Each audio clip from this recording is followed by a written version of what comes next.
Ryun, the youngest son of the prestigious Sermon family of the Drea continent, a kid who should have been living a peaceful, privileged life until his entire family destroyed after his father and brothers mysteriously disappear. And just when things couldn't get worse, the Phaeton family swoops in, kidnaps him, and ends his life with torture straight out of a nightmare. Lovely people, truly. But death wasn't the end. When Ryun opens his eyes again, he's in Adion, an endless battlefield where gods treat human lives like toys. In this slaughterhouse of a world, Ryun rises from nothing to become the Ghost King, mastering the arts of assassins, necromancers, and specters, challenging the gods themselves. Of course, he dies again, but this time, the god's little game doesn't stick. He awakens once more, back in his 12-year-old body, still carrying every skill, every memory, and every ounce of power he earned in Adion. Now, with time rewound and his strength intact, he sets out to rewrite fate, protect the Sermon family, and turn reality into his personal game board. And first on his list, a bloody, calculated revenge on House Phaeton, the same family that ruined everything and killed him the first time. And since we've clearly come a little too far into his glory days, let's rewind to the part where he was, quite literally, being tortured to death. His body had been carved open again and again, the wounds still steaming. Nearby, discarded tools glowed faintly over a bowl of burning flesh.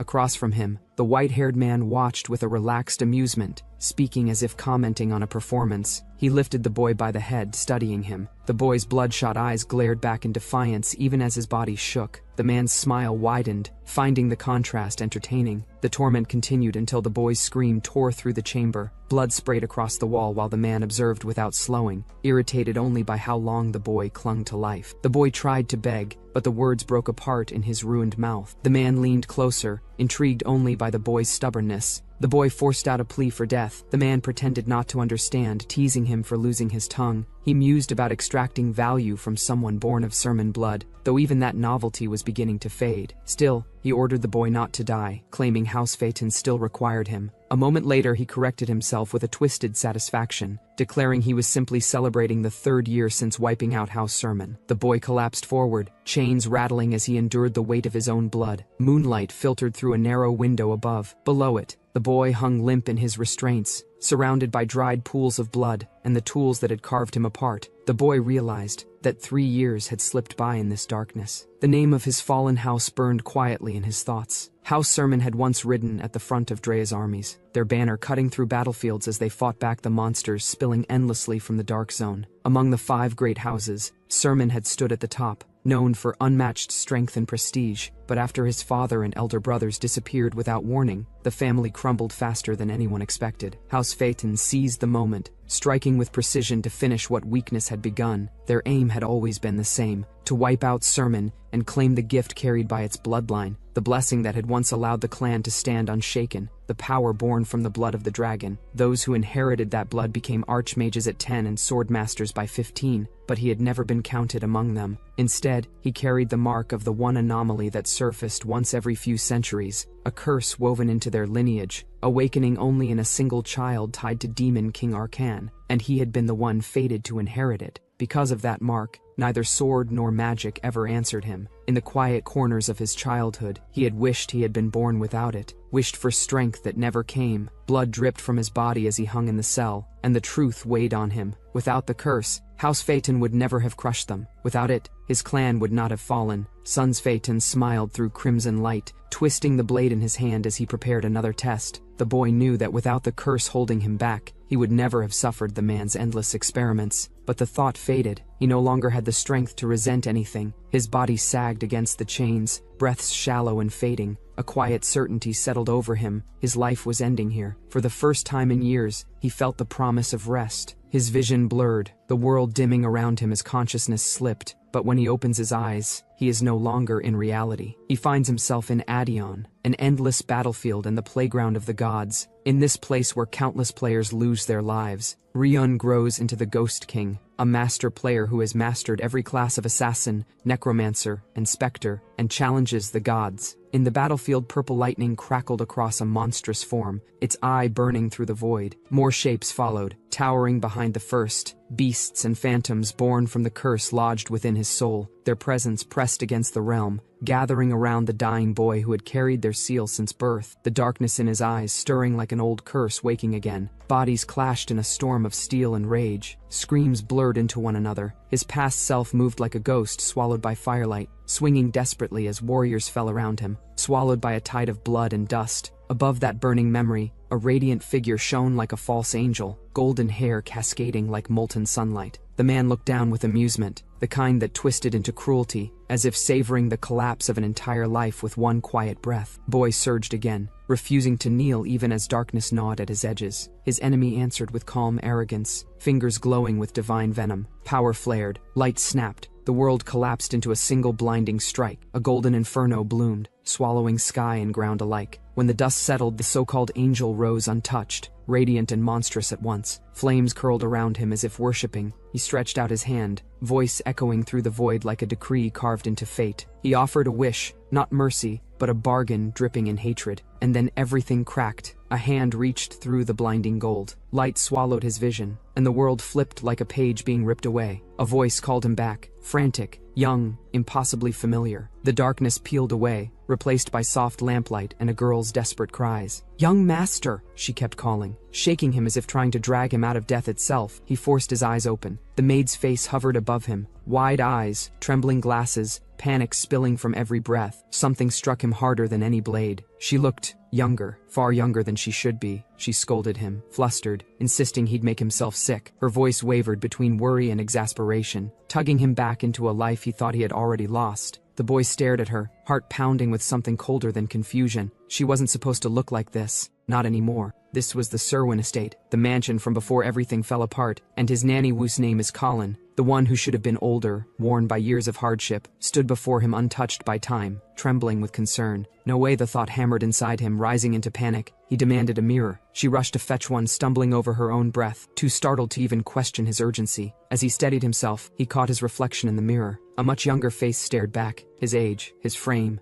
everything was as it had been years ago. He demanded the date. Colin answered nervously, the 7th of August, year 1892 of the Drea calendar. A chill settled in him. That was when he had been 12, the same year the tragedy had begun. Memories of flames flickered in his eyes. He remembered the moment House Servan first fell to Phaeton. The golden figure from before reappeared in his mind, repeating the same promise. He would grant the boy's wish. The boy tightened his grip on the mirror, trying to steady his thoughts. He stared at his reflection, realizing he had truly returned to this point in time. Footsteps approached. Colin stepped aside as an older man entered, the same man he remembered from years later. The boy recognized him with a hard stare. Alejandro, captain of the Servan Knights. Alejandro noted his pallor and allowed him to rest rather than train. The boy watched him carefully, masking the turmoil beneath his calm expression. Colin hurried to fuss over him again, but before she could continue, he cut her off with a quiet refusal. Colin froze, startled by the sudden firmness in his voice. Alejandro studied the boy's expression, but the boy only straightened his posture and insisted he was fine. Colin looked between them, unsure, while he shifted off the bed and asked what the day's training would be. Alejandro hesitated at the sudden interest. The boy's refusal to rest startled him more than any illness. When he finally answered that it would be longsword footwork drills, the boy rose with unexpected calm. His tone held an unusual certainty, enough for Alejandro to question whether he was truly the same young master he had raised. The boy gave a steady affirmation,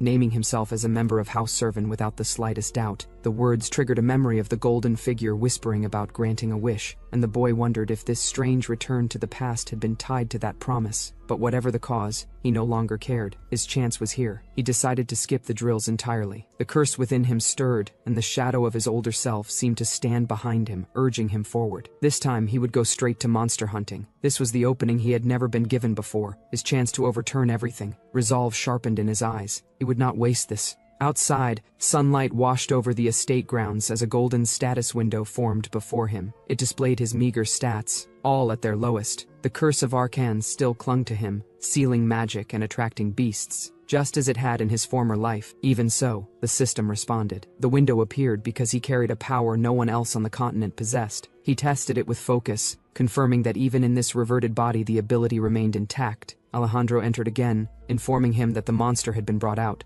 The boy dismissed the status window and followed. They stepped into the enclosed training grounds, where a chained goblin shrieked and thrashed. Its eyes burned with feral hunger the moment it sensed him. The goblin lunged with anger and hunger, tearing across the arena toward the heir of the sermon house, Ryun's sermon. Dust kicked up around its feet as it closed the distance. But Ryun stood firm, wooden sword raised. Alejandro and Colin watched from the edge of the grounds. Colin's face tightened in alarm, urging Alejandro to stop the test immediately. She reminded him that the boy had always collapsed even from a brief encounter with a goblin. Alejandro stayed silent, conflicted, eyes fixed on the boy's stance. Ryun knew she wasn't wrong. Until yesterday, the sight of a monster would have frozen him completely. But this time, he grounded his breathing. He had lived through far worse. A single goblin no longer felt like an impossible threat. The curse stirred. A warning flashed before him as the system reacted, Arkan's influence awakening inside his body. The fear that haunted him since childhood rushed up violently, amplified beyond its natural force, twisting pressure around his chest. For a moment, the familiar terror tried to drag him back into the helplessness of his former life. Pain spiked behind his eyes. Shadows rose behind him, the silhouette of something monstrous echoing the curse that had defined his fate. He steadied himself. He understood it now. The curse didn't only suppress magic, it fed fear into his nerves, turning any creature of darkness into a nightmare.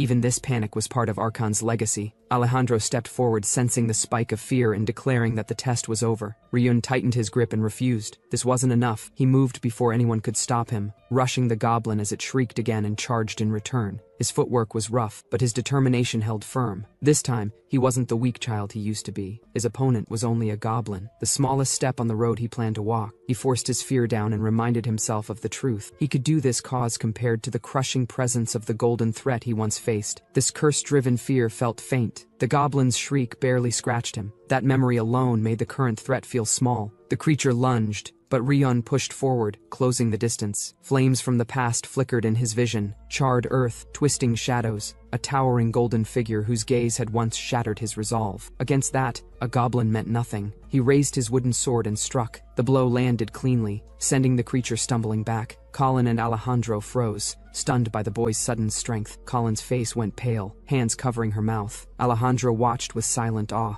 A notification appeared before Ryun. He had pushed through the curse, breaking past the weight that once held him down. The grade of Arkan's curse dropped, its influence weakening. Another message followed. His fear of monsters dissolved completely. The goblin trembled under his glare, sensing a shift it didn't understand. Ryun stepped closer, asking Alejandro for a real sword. His voice carried a certainty that silenced the entire arena. Colin worried aloud, but Ryun answered with nothing more than a calm, sharp smile. Alejandro felt a strange mix of pride and disbelief, realizing something inside the boy had changed. He believed Ryun had crossed a threshold he had never managed before. The goblin cowered, knees shaking. Ryun approached without hesitation. Shadows of the past clung to him, but they no longer controlled him. He lifted the sword high, and with a clean, decisive strike, he severed the creature's head. Blood sprayed across his cheek, but his eyes remained steady. Alejandro watched the boy with a quiet tremor in his chest. For the first time in years, he felt something warm rise within him, hope for the declining Sermon family. Colin stood beside him, eyes wide as he told her to observe carefully. Ryun's stance, his expression, the bloodied sword at his side, all of it made one thing clear. The child he once protected now looked unmistakably like the next head of house, Sermon.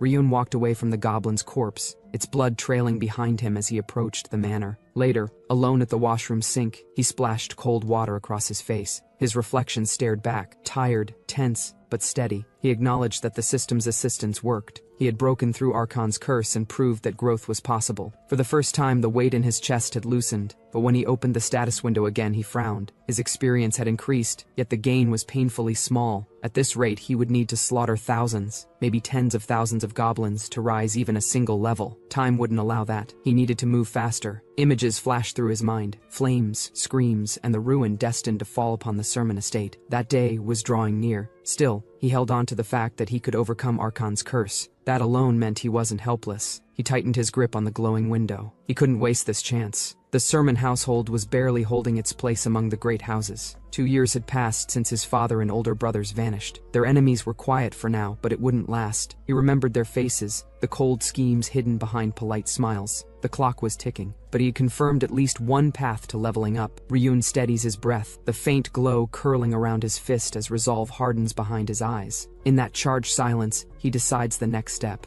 If brute force worked, then verifying the second method becomes inevitable. The great hall opens before him, and Sena arrives like a storm-given form. Her crimson hair drapes over a presence that needs no introduction, power rolling off her in waves, flames whispering at her heels as she descends the marble steps. Word of the goblin hunt had already reached her. She settles onto the velvet sofa across from him, blade-sharp gaze fixed on the boy she once dismissed. Even so, she asks why he called her here, whether it's truly for magic training. In Ryun's mind, memories stack neatly. Sena, captain of the Sermon family's magic corps, a seventh circle archmage, one of the few on the continent, rivaling even Alejandro, a woman wrapped in mysteries only the family head, his father, seems to understand. Her irritation reveals itself quickly. She reminds him almost lazily that magic differs from swordsmanship, that he had no talent, that they abandoned magical training because his body couldn't sense mana, nor wield a blade, nor show even basic scholarly aptitude. She speaks as if these facts are carved in stone, but Ryun remains calm. He knows all of it. He lived all of it. The curse of Archon had stolen every talent he should have had, until yesterday. He leans forward, voice low with quiet defiance, asking what she would do if he could feel mana now. Her mask of confidence cracks instantly. Shock flashes across her face. The cup on the table trembles, and then Sena rises in a burst of flame, her aura erupting through the room, a phoenix-shaped inferno swirling behind her as if preparing to test him herself. When she tests him,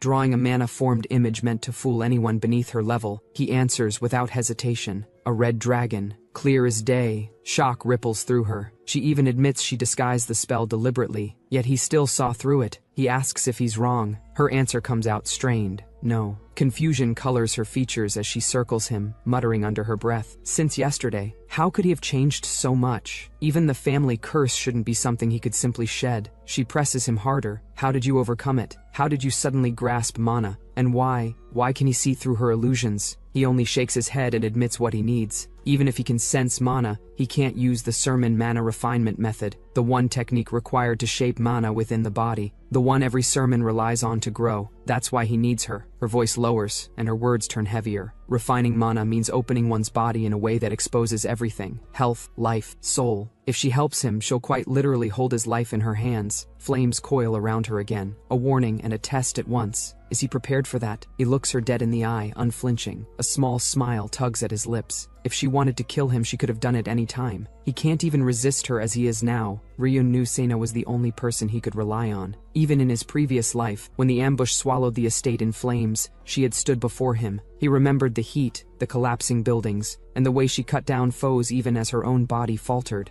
Mana depletion tore through her veins, yet she refused to fall. She protected him until the very end. That memory hardened his resolve. He called her name quietly. When she turned, he told her the truth he had never said in his past life. He trusted her more than anyone. The words stunned her. A faint flush rose behind the mask, but she didn't look away. Soon after, Ryun knelt on the polished floor with his upper body bare, muscles tense under the faint glow of mana. Sena prepared the ritual, reminding him of the pain he was about to endure. He nodded without hesitation. She began. Scarlet energy unfurled around her like a living flame, illuminating ancient symbols carved into the air. This was the Blue Earth refinement method, passed only to direct heirs, a technique that shaped raw mana into the core of a night mage's strength. She had only taught him the theory before, yet she could wield it flawlessly. Ryun studied her movements silently. In his past life, he had trained under this method as well, using it to raise both level and physical attributes. Now, he would start again from the very beginning. Sena's voice cut through his thoughts, firm but steady. He needed to focus. He forced his breathing into rhythm,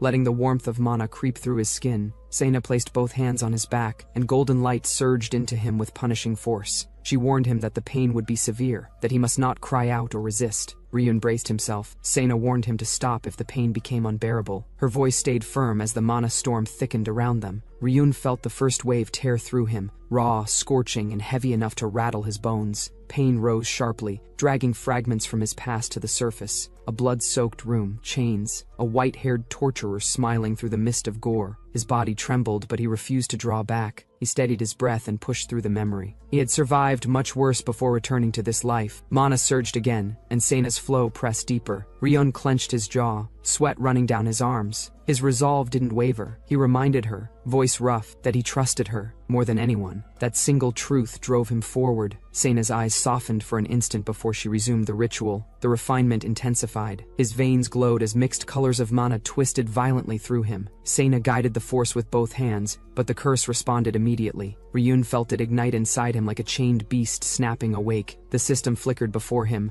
Archon's curse activated, mana scattered. His body jerked under the impact as the flow shattered again and again. Each time Sena poured more mana into him, the curse struck back harder, breaking apart everything she built. Cracks of golden light tore across his skin, forcing sharp breaths out of him. Still, she didn't retreat. She had expected this. Her voice stayed steady as she increased the force. The curse flared repeatedly, notifications ringing in his mind with relentless speed. Mana ruptured, twisted, and scattered through his core until his entire body shook. Ryun kept himself upright, refusing to collapse. Only he could see the messages, and only he could feel how the curse fought her mana with equal violence. Sena strained behind him, teeth clenched as she fought to shape the flow despite the curse ripping it apart. He knew the result clearly. Even the strength of a 7th Circle Archmage couldn't suppress a top-tier curse. But he didn't need her mana to win. He only needed to use the method he mastered in Adion. He allowed the curse to erupt freely, letting the burst trigger exactly as he wanted. Mana scattered violently throughout his body, but this time he guided the chaos inward. The moment it tried to escape, he forced its range to remain trapped inside his own frame. He would fool the curse and keep every fragment of mana for himself. His focus sharpened. The scattered energy spun wildly, but none of it slipped outside.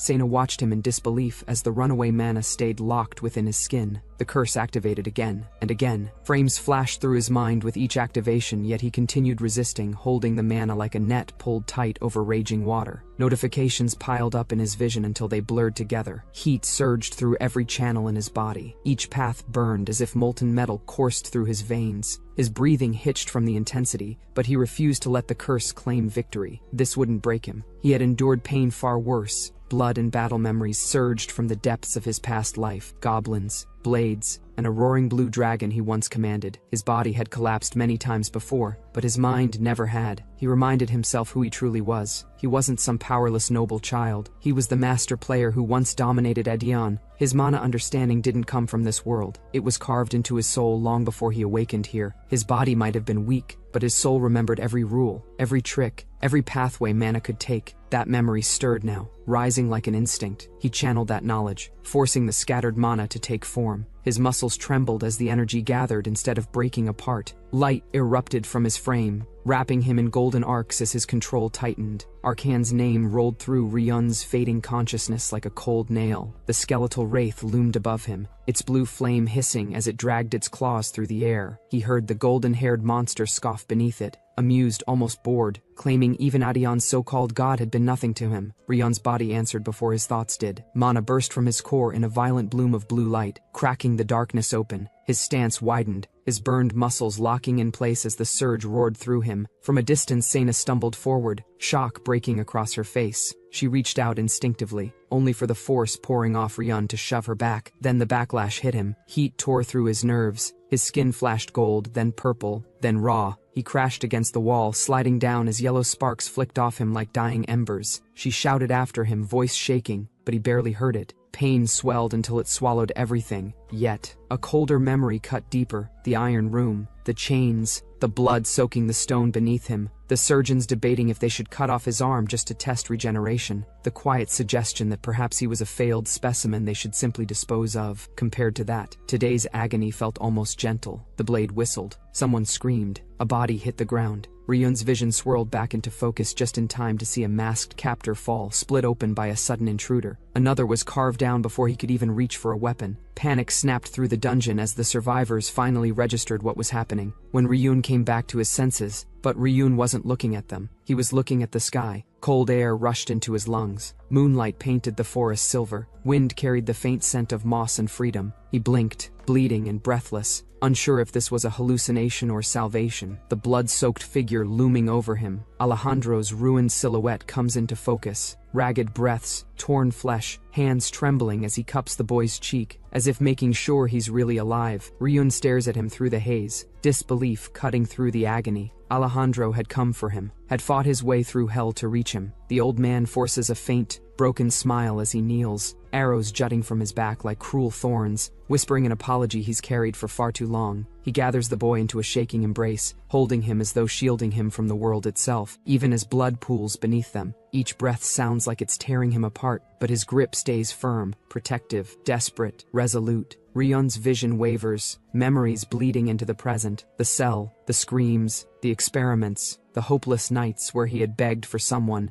anyone, to come. Compared to that endless torment, this pain feels almost trivial, because now he isn't alone. When he finally wakes again, sunlight filters through an unfamiliar window, warm and gentle, a stark contrast to the nightmare he'd relived. His refinement had succeeded, but the dream claws at him, dragging old wounds to the surface. The relief he should have felt is swallowed by the weight of that memory. Still, he steadies himself. That tragedy won't repeat. Not now. Not when he finally has the power to prevent it. But that power must remain hidden, especially from the hyper-vigilant Phaeton family. He remembers their banner, the symbol looming like a silent warning. He's not strong enough to confront them yet, and one misstep could tear everything away again.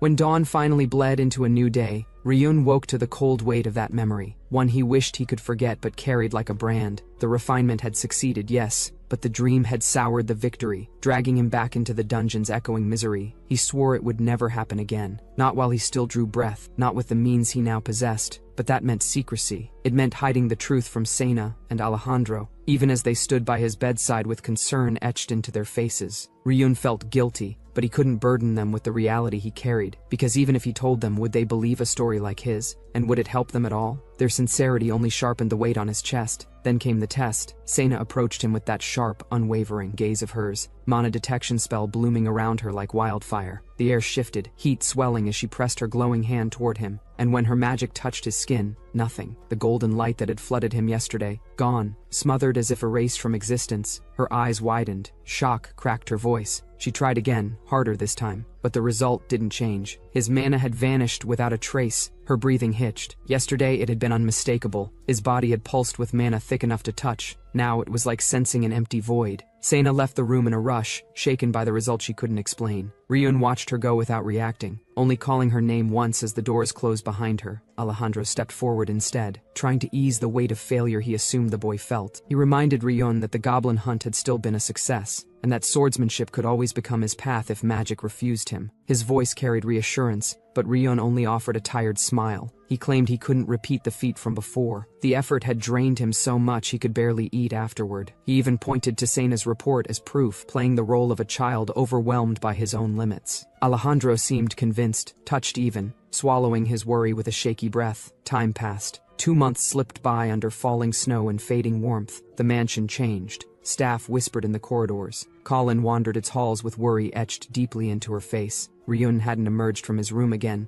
and the absence of the family head left the household strained. Only the madam worked tirelessly to keep House Sermon from collapsing under its own weight, and even she was beginning to falter. Servants gathered gossip in hushed tones. They wondered if the young master was avoiding his duties, or if his sudden display of talent had been nothing more than a brief flicker before dying out. Some even claimed that drastic change often meant doom, that perhaps he was destined to fade rather than rise. Colin bristled at their words, defending him with trembling conviction. She insisted Ryun had only been trying to meet everyone's expectations, but her voice cracked with fear, because even she didn't fully understand what he was doing behind that closed door. Servants told that word of Ryun's behavior spread beyond the walls of House Sermon. People across the kingdom repeated the same name for him, a title spoken with disappointment rather than fear. They no longer saw him as the young heir but as the scoundrel of a declining family. Colin tried defending him, insisting he was only 12, but the servants answered with cold logic. Expectations rose as the house weakened, and the boy's retreat only magnified their frustration. One servant admitted he planned to leave soon,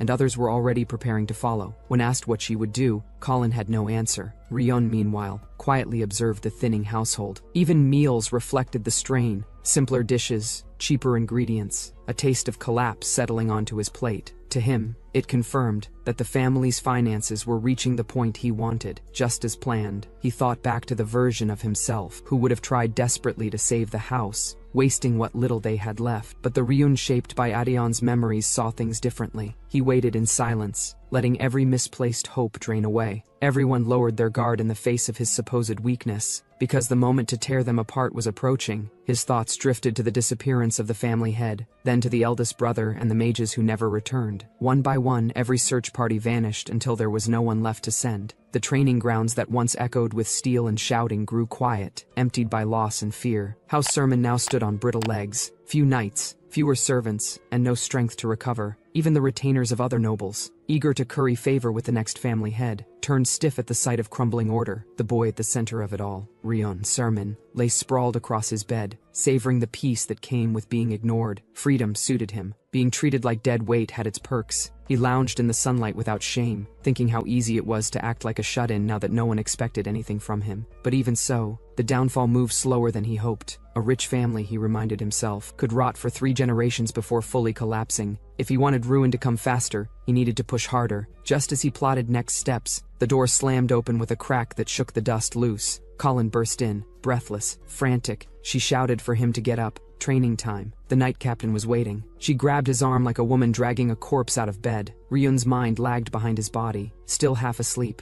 barely processing her urgency. She hauled him upright with a strength born from panic alone. He blinked. She fumed, and for a moment both looked equally horrified by the situation. Then Colin blurted it out, her vow loud and shaking. She who raised him, fed him, carried him since infancy, would never leave house sermon. Her cheeks flushed with the kind of devotion that burned hotter than loyalty. Ryun could only stare, overwhelmed. She swept him out the doorway before he could think, laughing nervously at her own outburst. Moments later, the night captain appeared with the force of a thunderclap, roaring his name. His patience had clearly died sometime last year. He corrected the boy's sword grip for what felt like the 1000th time, insisting that true swordsmanship meant imbuing mana with each swing. Even if you failed, he said. Mana once felt was easy to reclaim. The old man hadn't given up on him yet, and the weight of that loyalty pressed on him in quiet, guilty ways. For previous months, Ryun had trained in secret, standing on his hands, controlling his breath, pushing his body under the skill known as body domination, a deadly technique from Adeon used to deceive one's own physical state. Now he used it for simple training, afraid to let anyone catch him improving.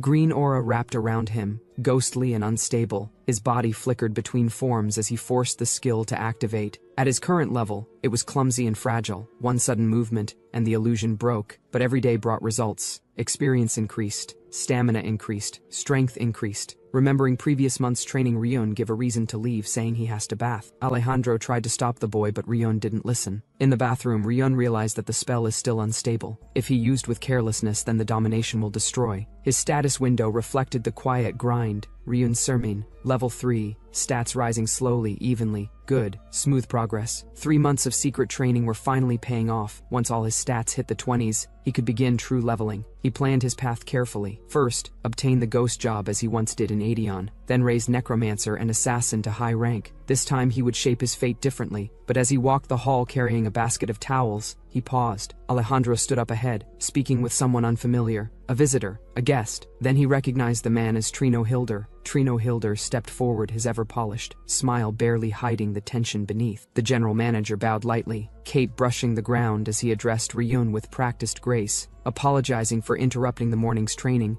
Ryun accepted the scroll without a word, though the weight of it tugged faintly at his expression. Trino's presence here, it didn't match the memories of his previous life. Even so, the timing made sense. He must have come to deliver this letter. He unrolled it slowly, the parchment crackling in the quiet. A familiar deadline stared back at him, pulling a tired breath from his chest. It was already that time again. Inside, the message was clear, an invitation to the birthday banquet of Darren Kingdom's second prince, Kyle Darren, the same event that had once marked the beginning of House Sermon's descent. Ryun's jaw tightened, as fragments of a ruined future flickered through him. Dretya calendar, December 1892. That day, the day everything had begun to fall apart. He clenched the scroll, resolve sharpening behind his eyes. This time, he wouldn't let the pieces scatter. This time, he would place them himself. A puzzle piece slid into place in his mind, the final trigger in the long chain of his family's downfall. And now, he finally held control. The world shifted. Morning light greeted him as he blinked awake atop a carriage bench. The road stretched ahead, bright and deceptively calm. Trino greeted him with a polite smile, noting how soundly he had slept since their departure.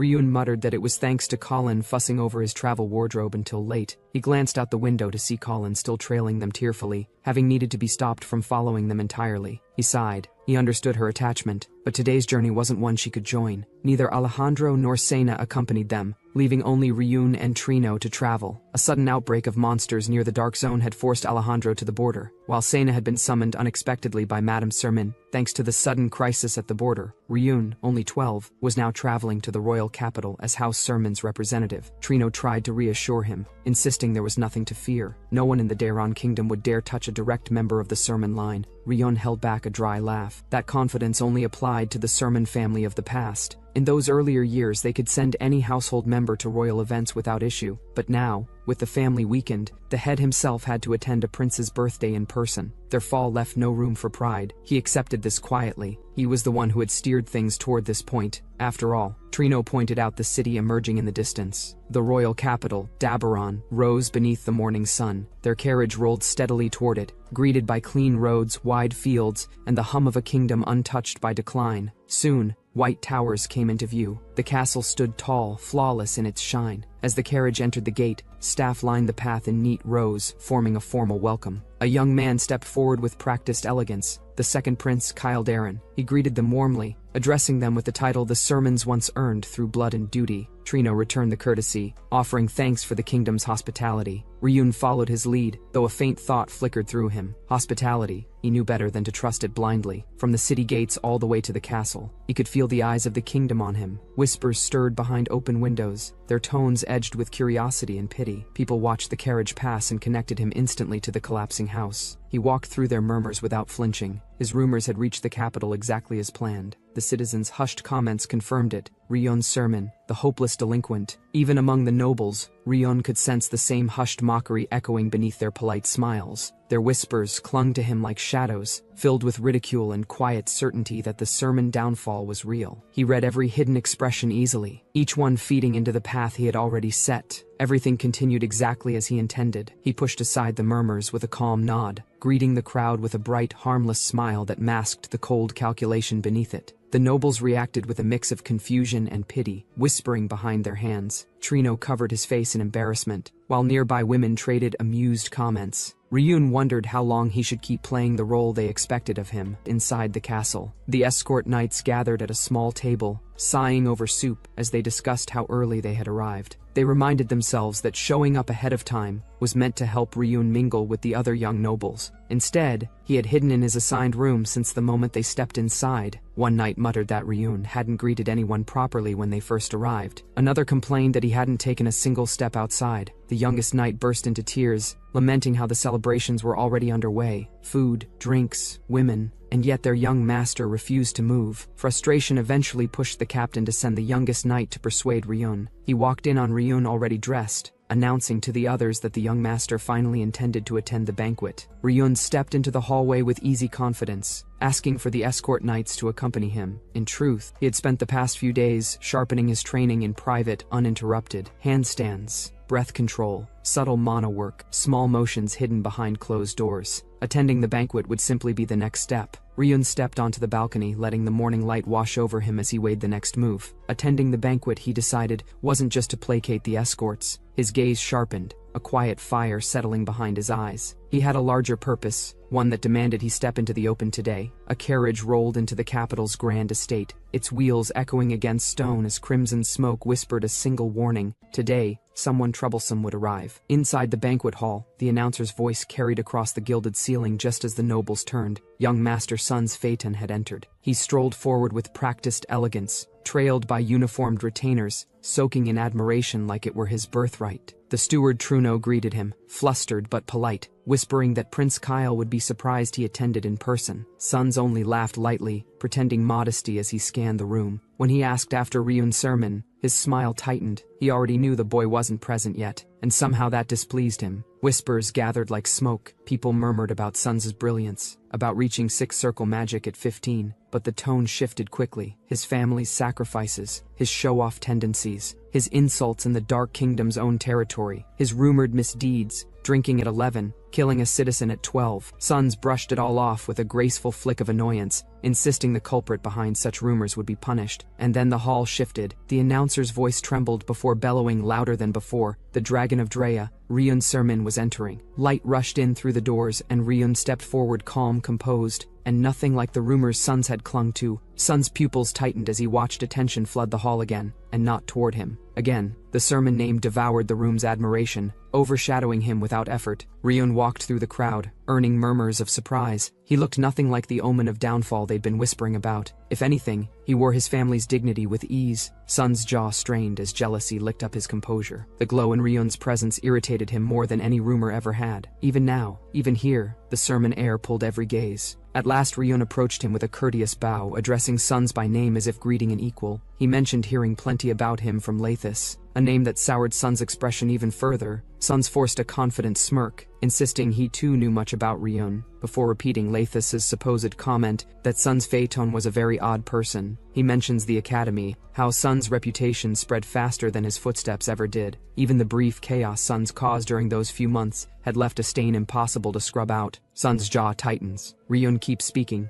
almost kindly, but every word digs into old wounds. How Sons bullied a classmate, tormented another, and cornered a girl until she cried. Ryun recounts it all with casual ease, as if describing weather patterns. Sun's face shifts from discomfort to trembling fury. Ryun doesn't back down. Trino came in frame to avoid the conflict between both, as mentioning, young Master Ryun had some emergencies. While leaving, Ryun mentioned that the captain once had a message for him, but Ryun forgot. Sun stands frozen, humiliated, his aura burning hotter. Ryun walks off without a backward glance, only the faintest mocking smile curling at the edges. Suns finally snaps. He spits Ryun's name like poison, fury lighting his eyes. Rage floods out of him, raw and ugly, until he's practically shaking with the need to lash out. Ryun watches from the shadows, his expression shifting into something darker, sharper, pleased. He invites Suns silently. Get angrier. He wants Sun's rage to bloom, wants it to consume him, because that fury is not a threat to Ryun, it's a tool, a seed, for the Ryun's plan. At night, Manor slept under a bruised blue sky when the flower exploded into ice across the floor. Ryun's name left Sun's mouth like a curse. Ryun's sermon, spoken with the kind of exasperation that only a lifetime of irritation could sharpen. Sun's mind lingered on Ryun instead, the boy whose reputation haunted every corridor of the academy. Ras, the brother of Ryun, already knew the truth, of course. He always did. Sun never left the academy by choice. He had been thrown out, quietly smothered beneath Phaeton's influence. Even though the higher-ups buried the scandal, the story clung to him like smoke, and when Ryun mentioned the knee, the humiliating injury that Sun swore would never be spoken of again, the man froze. And then it finally appeared in the memories, as Ras' voice cut through the air, as he declared that Sun had crossed a line no one should ever cross. Sun stammered out excuses, insisting he didn't know the girl was Ras's lover, claiming he had only treated her kindly because she came from a powerful family. But Ras only stared, expression colder than steel, reminding him that before titles or stations he was still a student, and he used magic to torment a girl. Ras's final demand struck harder than any spell. Kneel, beg her forgiveness, or face death stripped of all noble protection. Sun's composure shattered, his breath spiked, body trembling as he felt the weight of the threat settle over him like chains. His pride crumbled. In the end, he sank to his knees, humiliated and cornered, while Ross and the trembling girl looked down at him through a haze of shimmering magic. Sun stumbled away from the humiliating memories. He tried to steady himself, telling his mind that the plan couldn't stop here. Ryun was only a piece of it. The one who truly mattered was Ross's younger sibling, the variable he still intended to silence. Even with that resolve, he couldn't shake the truth. Ryun had dragged him straight toward a terrible fate. The thought made his breath shudder as he forced his legs forward down the palace corridor. A hooded figure guided him through the hall and ordered him inside. Suns obeyed, stepping past the heavy doors with lingering resentment burning in his chest. Then he froze. He realized the midnight summon had drawn someone far heavier than the usual conspirators. Standing inside was a man whose presence carried the weight of an entire house. Truno Hilda, chief steward of House Sermon. Outside, night deepened, and the sermon carriage moved across the landscape under the full moon. Within it, Ryun rested with a composed expression, satisfied that every intention he had brought to the banquet had succeeded. He had shed his old reputation and settled into the image of a disciplined heir, while letting Suns leap at the bait exactly as he wanted. As Ryun reflected on the night, he smiled faintly. Suns had behaved just as expected. Truno Hilda soon arrived before Ryun, praising his dignified performance and claiming it had restored a faint spark of hope for House Sermon's future. Ryun accepted the compliment without hesitation. Though he admitted he had created conflict with Suns' family instead of nurturing alliances, Truno dismissed the concern and admitted that watching Ryun confront Suns had been unexpectedly satisfying. Just as the carriage rolled deeper into the night, Ryun's expression shifted sharply. A single gesture ignited power around him, drawing Truno's alarm. The steward stepped back, confused and shaken as the carriage seals tightened. Ryun met his stare without hesitation, questioning why the steward adjusted the carriage's soundproofing, and repeating Truno's earlier words about the lingering spark of hope. His tone hardened as he stepped closer. If Truno truly believed House Sermon still had a future, then he should have never betrayed it. The statement made Truno's composure crack, forcing him to demand how much Ryun actually knew. Ryun did not answer directly. Instead, he admitted that Truno may have acted out of necessity. Because of that, he would offer him one chance. He urged the steward to listen carefully and judge the truth for himself, as he had always done. The carriage continued under the bright moon as tension built. Ryun tells steward Trunohilda his plan in silence. Hearing this, steward Trunohilda was quite shocked, whereas Ryun words settle into the carriage like a blade laid gently on a throat. He leans back, legs crossed, calm enough to terrify. Truno's face crumples, fear, guilt,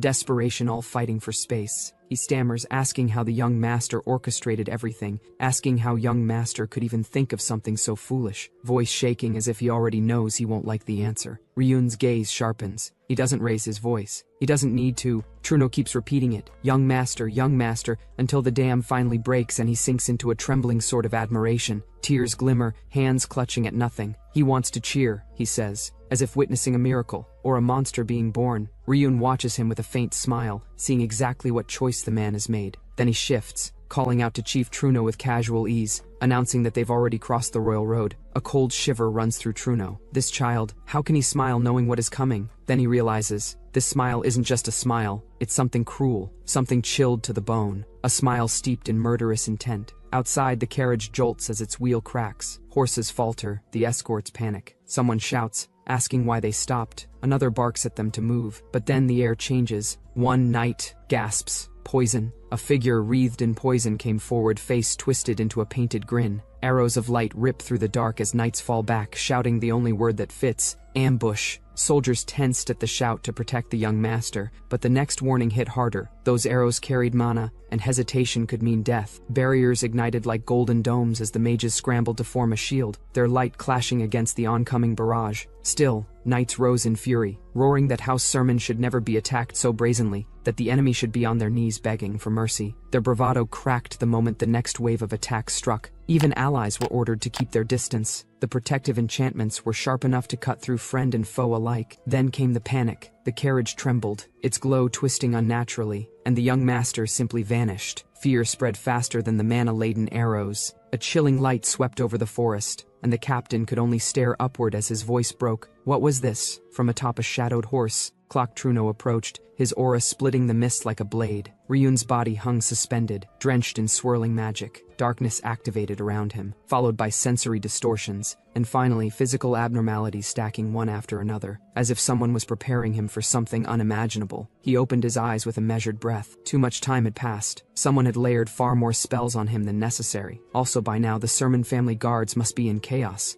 He remembers everything. His past life unfolds before him. The frantic search, the family's collapse, and the ruin that followed his kidnapping. But now, with foresight and power at his fingertips, he sees opportunity in the chaos, an incident he can drag forward, reshape, and weaponize. Ryun lost in his thoughts as he calmly lays out the strategy to Torino before this attack he tells. Meanwhile, Torino trembles, torn between fear and the weight of the boy's chillingly precise logic. The young master offers him a choice. Let this incident mark Sermon's downfall, or transform it into the spark of their revival. How the noble families fear the rise of Sermon, how they will inevitably unite to crush them, and how he deliberately planted rumors to lull them into lowering their guard. Yet one family, Phaeton, has taken the bait too eagerly, sending assassins even now. He smiles sharply, eyes gleaming red. If their hostility is inevitable, then they can be used. Meanwhile, Torino trembles, torn between fear and the weight of the boy's chillingly precise logic. The young master offers him a choice. Let this incident mark Sermon's downfall, or transform it into the spark of their revival. As the last and present abnormal spell shatters, everything has gone exactly as calculated. He lifts his gaze, energy surging. Meanwhile, Truno trembled as he carried Ryun, stammering apologies under his breath. Ryun, half-conscious but steady, told him to follow the plan. The order left no room for hesitation. Truno swallowed hard, knowing it was the only route left to earn forgiveness. Inside the boy's body, restrained mana shattered its bindings. A surge of green light wrapped around him as his magic power rose, abnormal effects breaking one after another. All his stats reached their threshold, unlocking a new sense. Ryun accepted the change without surprise, noting that the first growth condition had finally been met. Under the moonlit ruins, cloaked figures waited. Their leader's sons approached on horseback, satisfied with what his subordinates had captured. He praised the group and remarked that he never expected Trunohilda, the chief steward of House Sermon, to come in person. Holding Ryun in his arms, Truno kept his head bowed while Sun mocked him for selling out his own young lord. The insult stung, but Truno endured it silently. Sun's Peyton stepped forward, taunting him further and comparing him to a dog that dared bite its master. He claimed that betrayal should be paid for quietly. Then came the scroll, the proof Truno had traded everything for. Information from the Asan family's intelligence network, famed for accuracy and secrecy. Inside was what Truno desperately sought. News of the long-lost direct descendants of the Sermon family. But even if he'd known where to look, he could never have afforded it. The Phaeton family, with their vast wealth, could always outbid him. Once the transaction was complete, the heir of Peyton's sons Peyton dismissed him with a casual wave, assuring him that Ryun would be returned unharmed, the lie dripping with amusement. Truno, believing there was still hope, begged them to keep their promise. The heir agreed smoothly, though his eyes made it clear he meant none of it. As Truno rode away, clinging to a fragile sense of duty, the Phaeton heir watched him disappear into the woods. One of his subordinates quietly asked if they should eliminate the steward, but the heir refused. The Sermon family would soon discover Truno's betrayal on their own. He didn't need to dirty his hands. He turned back to Ryun, smirking as he spoke of a larger plan already in motion, one that required the boy's return to unfold perfectly. When asked if he would carry out the final task himself, he nodded with cold enthusiasm. A sharp burst of motion cracked through the air. Sun's sudden strike shocked Ryun, revealing he had remained here intentionally, even while facing the traitor who sold him. Above them, moonlight split, shadows stirring as the next phase began. Suns yanked his head back, smirking as he asked if Ryun could finally grasp the situation. His fist sank into the boy's gut with a dull crack, forcing out a strangled breath. Ryun's eyes sharpened, a faint green glow stirring beneath the pain. Suns laughed, unable to hide the delight twisting his face. A direct descendant of the Sermon family, hanging here like a beaten stray. He savored the sight as he paced in front of the chains. When Ryun choked out Suns' name, the man answered with cold amusement as if it were some grand performance. He claimed he'd kidnapped the prized bloodline of the Sermons, then leaned in, asking whether Ryun understood what came next. Ryun lifted his head in defiance, and Suns mocked him for it, his grin stretching thin with cruelty. He taunted him about the banquet hall incident, noting how much he seemed to know. The mention of Ras wiped the smile off the boy's face for a flicker, and Suns caught it instantly. He leaned close, whispering that Ras had told him many things, but conveniently left out one truth. Suns' smile sharpened as he stabbed that truth into him. How much he wished Ryun's father and brothers were dead. Blood splashed across the stone. He demanded to know how Ryun dared oppose the Phaeton family, striking him again and again. He shouted that Ryun should know how he ended up here. Betrayal. His grin widened into madness as he declared that Truno had sold him out. Sold him for scraps of information about his brother's whereabouts. No one would save him now, he said. His kidnapping was the spark to ignite war between Phaeton and Sermon, and the boy was the cornerstone. Nothing more. Ryun spat blood, muttering that Suns talked too damn much. A flash of green flared within his eye. Suns paused, confusion creeping in. Ryun's mana surged. A magic circle snapped to life beneath his feet, flooding the room with green light. Suns recoiled, eyes widening, unable to understand what he was seeing. Ryun muttered he'd waited for this day since returning to Drea. Suns whispered a broken what, as the circle expanded, only for everything to go silent. Nothing happened. Suns flinched, disbelief twisting his expression. Ryun's gambit was empty. He demanded to know if the kid really pulled that stunt just to buy a few seconds. But Ryun raised his head, eyes glowing, and told him he'd warned him. He talked too much. Dark mana constricted around Suns' throat. His voice collapsed into a rasp as he clawed at his own neck. Panic bloomed across his face when he realized he couldn't form a single chant. Silence magic circle. Ryun's magic had sealed Sun's upper circle spells entirely. Sun's breath turned ragged as Ryun asked how it felt, being a mage who couldn't cast. Desperate, Suns realized that he could still cast fireball magic without chanting, one of his few remaining tricks. Purple flame exploded in his grasp, but Ryun only stepped forward unimpressed. He saw it coming, calling it predictable. A second circle spell was beneath his level. The blast erupted between them, and he absorbed it head-on, the system confirming his resistance with a cold flash in his vision. Suns launched another, third circle this time, but Ryun only smirked, asking if he really thought he'd just take it. Mana spiraled as the incoming fireball was intercepted mid-air. Sun's eyes widened when the blue light snapped over the battlefield. Mana disruption. His spell shattered like glass. Ryun explained it calmly. Any magic above a certain threshold was instantly nullified. Nothing Suns attempted would work now. It was useless. Suns lunged with a blade of condensed mana, but the moment it formed, it crumbled against an invisible force. The blue mana started coiling around Ryun's wrists as the chains clatter. Suns watches warily, unsure whether Ryun is bluffing or preparing something lethal. Ryun raises his hands calmly, mana threads snapping the last remnants of the binding spell. He tells him those chains mean nothing to him now. and the glow intensifies as circles bloom around his arms. His voice stays cold as he warns that the magic doesn't stop at 2 circles. A 3rd circle unfurls. Humming with electricity, lightning detonates. The spell slams into Sun's, paralyzing him mid-step. His scream ricochets against the stone floor as the current crawls over his body. Ryun watches, unblinking,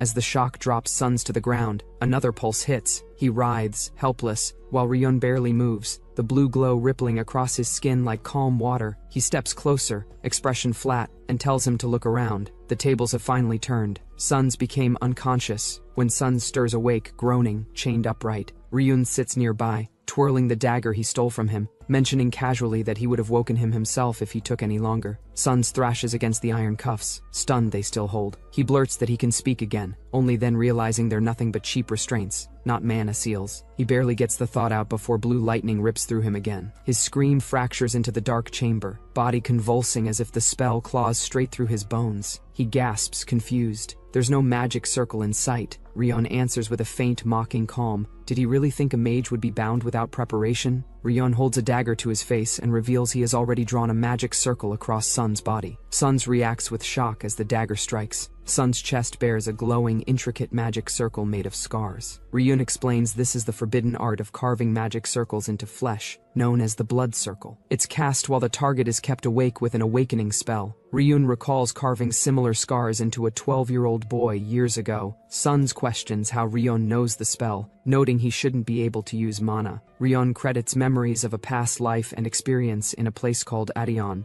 He explains how mastering a mana link method allowed him to level skills quickly. Every skill has a unique circuit, and mana injected into the player's circuit activates the skill. Being a master player, he can perceive and remember every circuit of every skill learned. Ryun thanks Suns for walking into the trap, stating the magic circle will amplify the pain Suns intended to inflict. Now, Suns will feel it firsthand. Suns screams in agony as the magic circle takes effect, causing an explosion in the distance. He pleads for the torture to stop. Ryun offers to end it for now, but he says Suns would have kept silent and begged for his life to avoid being killed upon their arrival. Ryun recalls the elite unit directly tied to House Phaeton, a group known for operating in secrecy and force. Suns, battered and restrained, insists he is telling the truth. A violent surge of magic erupts around Suns as his body reacts to the mark embedded in him. The seal ignites, spreading through his body and forcing another scream from him. Ryun watches the reaction calmly and tells him to continue shouting if he wants. He has no intention of interfering further. Suns calls Ryun's name, but Ryun has already moved on. Surrounded by layered magic circles, he prepares for the people who will arrive soon, House Phaeton's elites. He knows they will reach the place within a week, and he sets his preparations with the expectation that none of his actions can be sloppy. 1 week later, the elite squad from House Phaeton reaches the location. They confirm it is the correct place and report that the young master entered with Ryun a week prior and never came out. With no contact received, they summoned Lord Ake to intervene.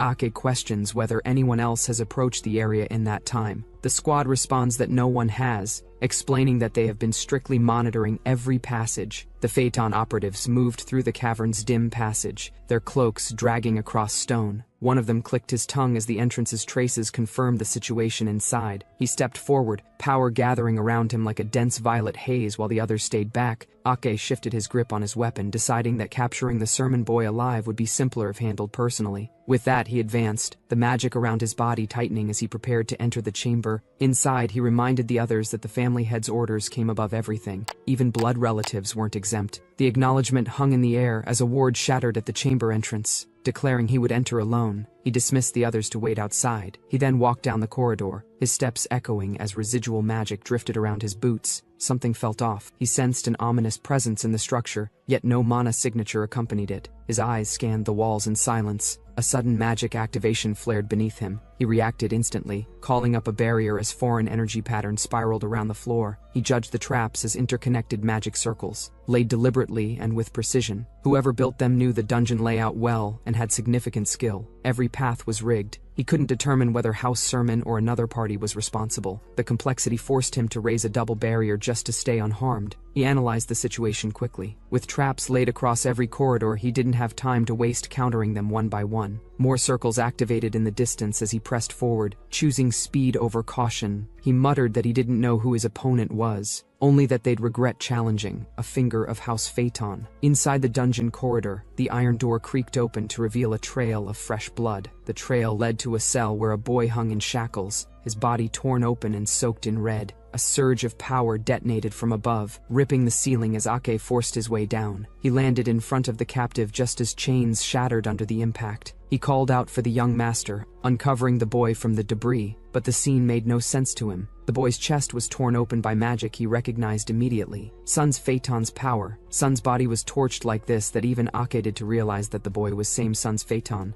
He checked the patterns around the room and noted the trap circles embedded in the floor. Whoever set them knew the layout well and had laid traps on every route. Sun's was alive but barely conscious. Ake noted that the enemy had subdued him, drew blood, but hadn't taken him away. That meant rescue wasn't their only goal. He pulled Sun's, preparing to withdraw, analyzing the magic circles and the silent opposition. The enemy still hadn't shown themselves, which made staying any longer too risky. Ryun was also still captured. That means the team that came to rescue Ryun is still somewhere in this dungeon, or house. Therefore, Ake can't lower his guard down. He studies the restraints around him and recognizes the trap laid out for the intruder. Even so, he decides he cannot abandon his own mission. Then Sun's came conscious, identifying Ake before him as the one responsible for his current state. Ryun Sermin. Ake readies a high circle binding spell, intending to immobilize him completely. As the spell begins to take shape, Ryun notes that the caster is overly cautious, right before another figure drops from above and disrupts the spell. The explosion forces Ake back. He tries to unleash his attack, only to realize the target was an illusion. The disruption triggers backlash, injuring him mid-cast. Ryun reveals himself again amid a swarm of duplicates, noting that Ake should have dealt with him first. Ake stabilizes his stance, calling forth a massive illusion-breaking spell. He claims mastery over illusion magic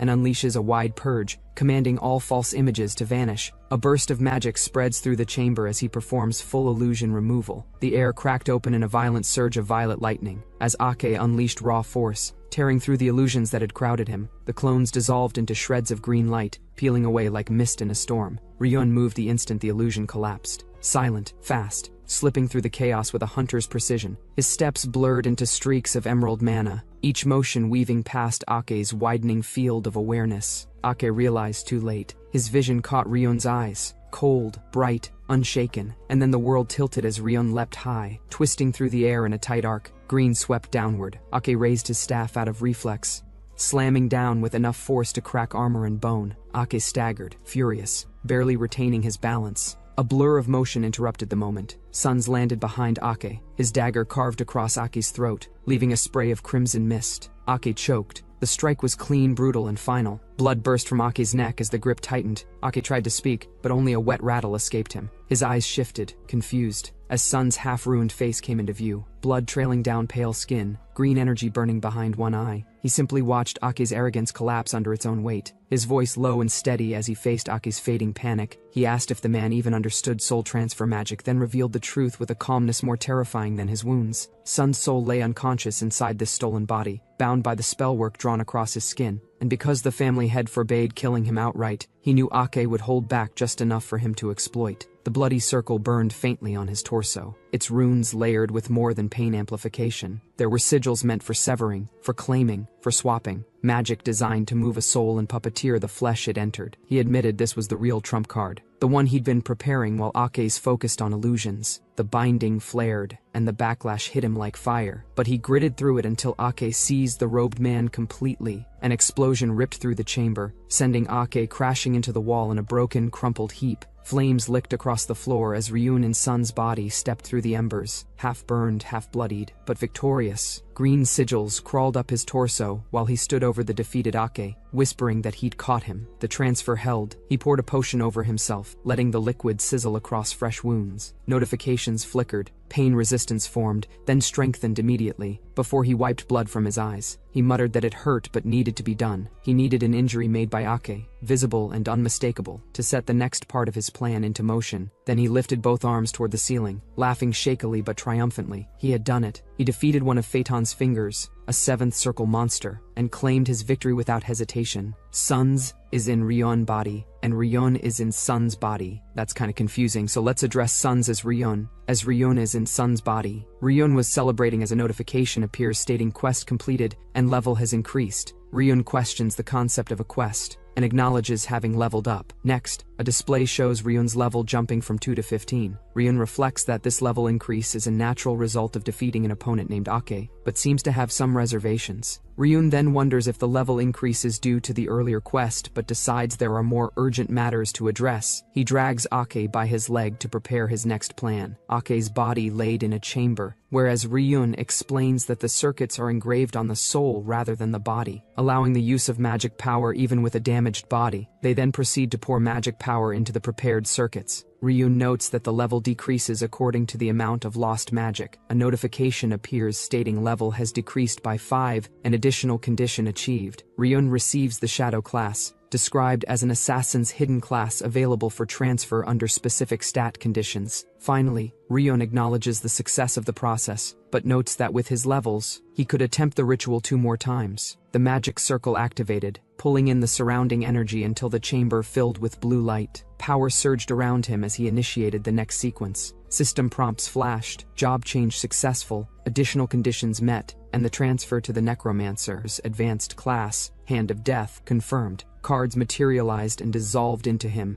expanding his arsenal. He reviewed the result. One of the 2 attempts succeeded, matching the required condition. With his level boosted further than expected from defeating Peyton's subordinate, he calculated the next step. If the 3rd job change succeeded with the levels he still had, he could push for the hidden class. The ritual intensified. The spectral form of the ghost class flickered above him, its requirements and synergy aligning perfectly with his previous assassin and necromancer lineage. He analyzed its conditions, normally tied to unlocking the sense stat and dependent on soul capacity. He acknowledged the risk. Over-processing job circuits meant the soul might fail under the strain. A backlash was possible, but if successful, his plan would accelerate significantly. There was no hesitation left. He began the final attempt, channeling everything into the prepared circuit. Light spiraled upward, the system drained 5 levels, and the backlash hit instantly, violent, unpredictable, and far more intense than he expected. His vision snapped wide as the ritual reached its critical threshold. Pain spreads as the ritual destabilizes, and the system warns of soul damage and required recuperation. His vision blurs. Flashbacks of past deaths and corpses flicker through his mind as the ritual tries to consume him. He steadies himself, forcing the spell to continue, refusing to stop even as the backlash cracks through his body. He reasserts control, pushing his remaining strength into the circuit. He declares his intent to obtain Ghost's advanced class regardless of the cost. The final surge erupts, the spell reaching completion. A system window confirms it. He possesses a soul of sufficient size. The hidden class is unlocked. The system prompts him to select a hidden class, and the sealed option unlocks with a sharp flash. A new card materializes, revealing the advanced class born from Ghost, Phantom. He studies the name, noting it as something unseen even in Arden. The Phantom's form rises behind him, its spectral power overshadowing the skeletal guardian at his side. The system confirms the link between Ghost and its evolved form,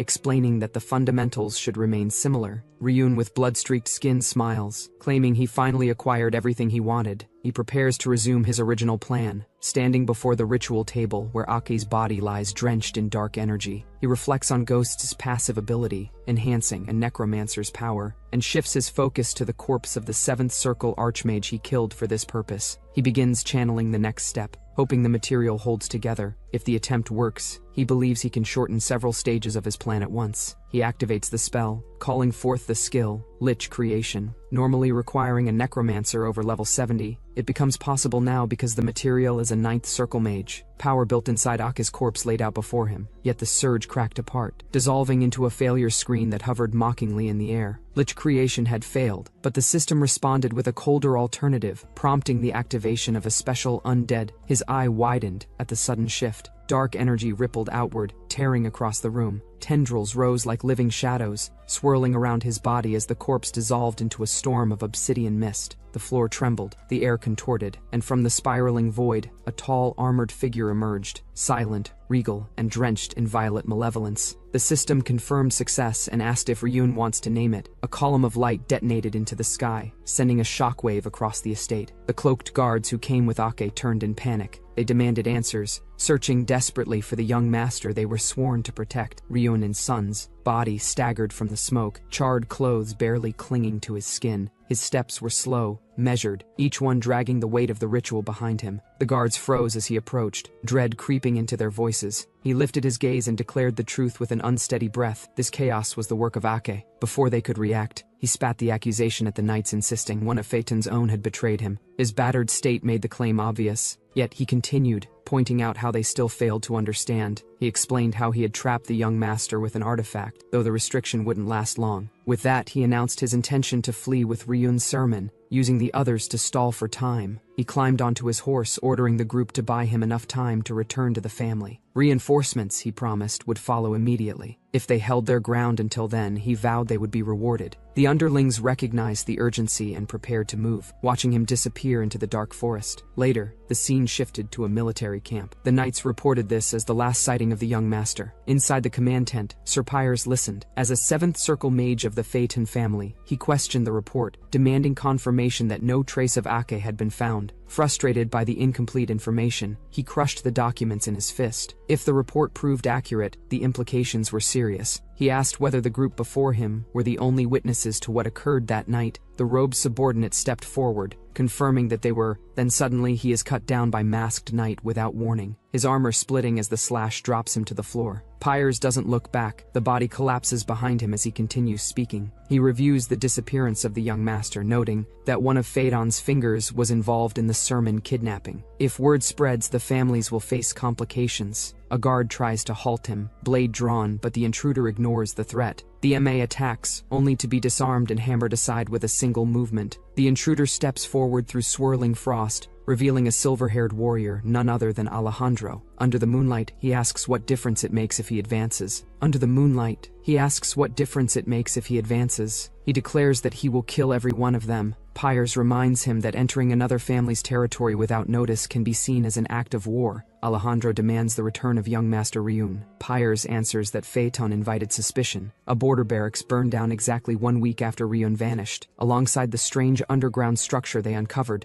As they confront each other, he argues that Phaeton's sudden presence here makes it look like they're covering something. Pyres responds that they do not know where the Sermon Patriarch is, and even their own young master's son's Phaeton is missing. He requests cooperation in the search. Alejandro cuts him off, telling him to stay silent. Pyres' irritation rises as the standoff deepens. Alejandro steps forward, stating that the scene cannot be disturbed until their investigation is finished. Frost gathers around his hand as he prepares himself. His power flares, and both he and the red-haired commander, Pyres, lock eyes, magical pressure building between them. Neither moves, but the air between them distorts under the clash of their energies. Truno from above notes the unexpected appearance of Phaeton troops, hoping the confrontation doesn't escalate further. Before he can finish, the masked fire mage drops from above and cuts him off mid-sentence. She lands in flames, calling him a traitor. She warns that if not for the young master's message, he'd already be ashes. She commands him to stay silent, unless he's speaking about the young master's search. Truno explains that the young master promised to leave behind a trace. The two search the forest, questioning whether such a trace could even appear in a place like this. Truno replies that if it were easy, the Phaeton dogs would have found it already. They continue deeper. Truno recalls that only Sermon's rare earth refinement method could locate such traces, and since the young master had succeeded once, some lingering resonance should remain. Sena releases green energy, spreading it across the forest floor. A hidden reaction surfaces. The resonance flickers, then stabilizes. She narrows her eyes, scanning. She finds it. A surge of green light erupts from the ground, rising like a pillar. Truno freezes, shocked at what he's witnessing, demanding to know what this phenomenon is. He watched the body suspended in that sickly green radiance. The forest around them pulled into an uneasy stillness. The energy wound upward like a tightening noose, dragging the body higher until his silhouette vanished into the glare. Sena and Truno stood below, their shoulders tense as the glow throbbed. The body's face surfaced in the light, drained, hollow, barely recognizable dot. It was Sun's body. A single line of script burned across his skin,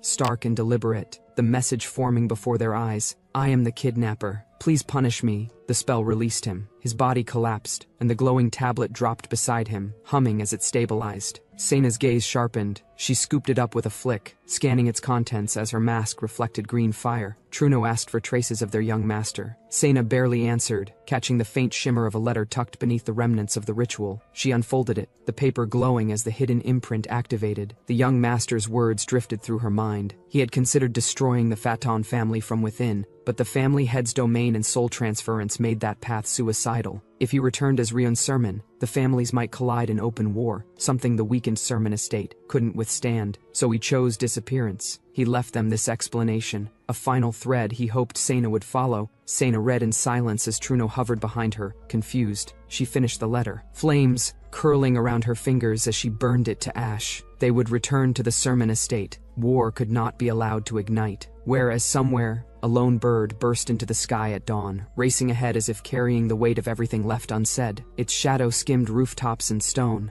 A boy named Lion cut through the morning crowd. Someone called out to him from behind, but he didn't slow until the message reached him. The guild leader wanted him immediately. Seina, elsewhere at the same time, lifted her mask just enough to catch the trail she'd been searching for, confidence settling over her like a shadow. The young master still lived. The boy turned slightly, revealing a single green eye burning with draconic brilliance. The rumors whispered across the kingdom hadn't exaggerated. He walked as the dragon of Drea reborn. 3 months passed. Painton, the capital, thrived beneath clear skies and steady commerce. But beneath the peace, whispers lingered. A standoff between House Phaeton and House Sermon. A crisis narrowly dissolved by negotiation. Citizens traded rumors freely. A traitor from Phaeton had taken the last Sermon bloodline, they said, and Sermon had accepted reparations without ever retrieving their missing heir. Some argued the family head had vanished long before, leaving the house weakened. Others muttered that the compensation mattered more than the child. In the streets, Ryun, who is now living as a boy named Lion for 3 months, wove through the crowds, catching fragments of every passing conversation. But the truth traveled differently, slipping through alleys and quiet corners where the Assassin Guild's emblem hung untouched by sunlight. Scenes shifted as Lion passed through an alley leading to the Assassin Guild's Painaton branch. The ornate crest hung over the doorway, as rumors inside continued.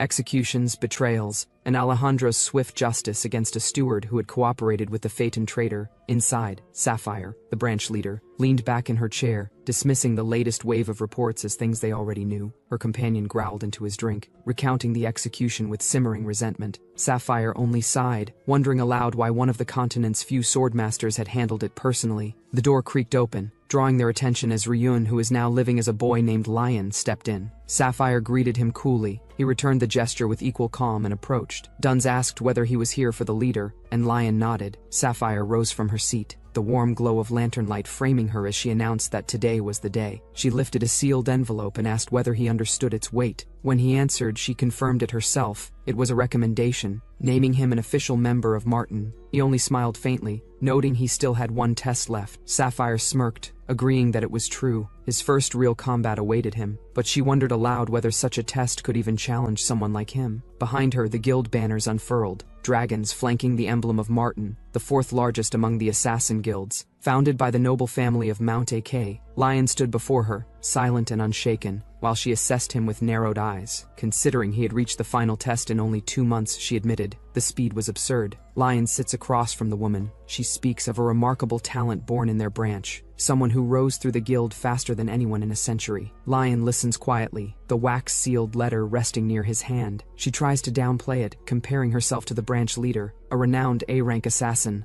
Lion answers with the same stillness as always, offering no praise, only watching her with unreadable eyes. Sapphire notes how his expression has softened since their first meeting. Lion doesn't comment, focusing instead on the warm cup in his hands. She said briefly, 2 months have already passed since he arrived at this hidden assassin guild, a place the public barely knows exists. He had appeared at their doorstep quietly, money in hand, with no background and no hesitation. Sapphire remembers the moment clearly, a drenched boy with mismatched eyes, dropping a heavy pouch of gold onto the counter like it was nothing. She recalls the odd, sharp feeling she had then, that this client wasn't someone she'd encounter again in her lifetime, and the request he made that day was even stranger. A kid who looked like a beggar walked in with a fortune and asked them to assassinate someone. Ryun's sermon. She admits anyone would be curious. Ryun, or say Lion, simply lifts the sealed letter again, choosing to read it alone. She nods, stepping back as he quietly asks to be called when the test is ready. She agrees. When Lion left, she approached the sealed door, its hinges barely moving as she tested it. A presence drifted behind her, cloaked in violet smoke, asking whether she had admitted the boy based solely on an instinct. The figure materialized fully, its voice low as it reminded her of the usual procedures. She ignored him. Her thoughts stayed fixed on the boy who had completed an assassination curriculum in a single month, training that normally required years. Whereas the figure named Carl reported the results of his investigation. The boy called Lion had no surname, marked by blue hair and green eyes. He was a street orphan raised by an unidentified master. One day that master vanished, and the boy joined their ranks searching for information. He had even requested an assassination mission to prove his eligibility. Carl had revisited the remote house where the boy and the master had supposedly lived. Fresh traces confirmed someone had stayed there until recently. Then for now, Sapphire shifted focus to the more pressing question. She asked the possibility that Lion was actually Ryun Sermon. The shadowed figure Carl recalled the missing young heir of House Sermon. Ryun had vanished, and at the same period a mysterious boy of the same age appeared here. She questioned whether it was coincidence, bothered by the overlap,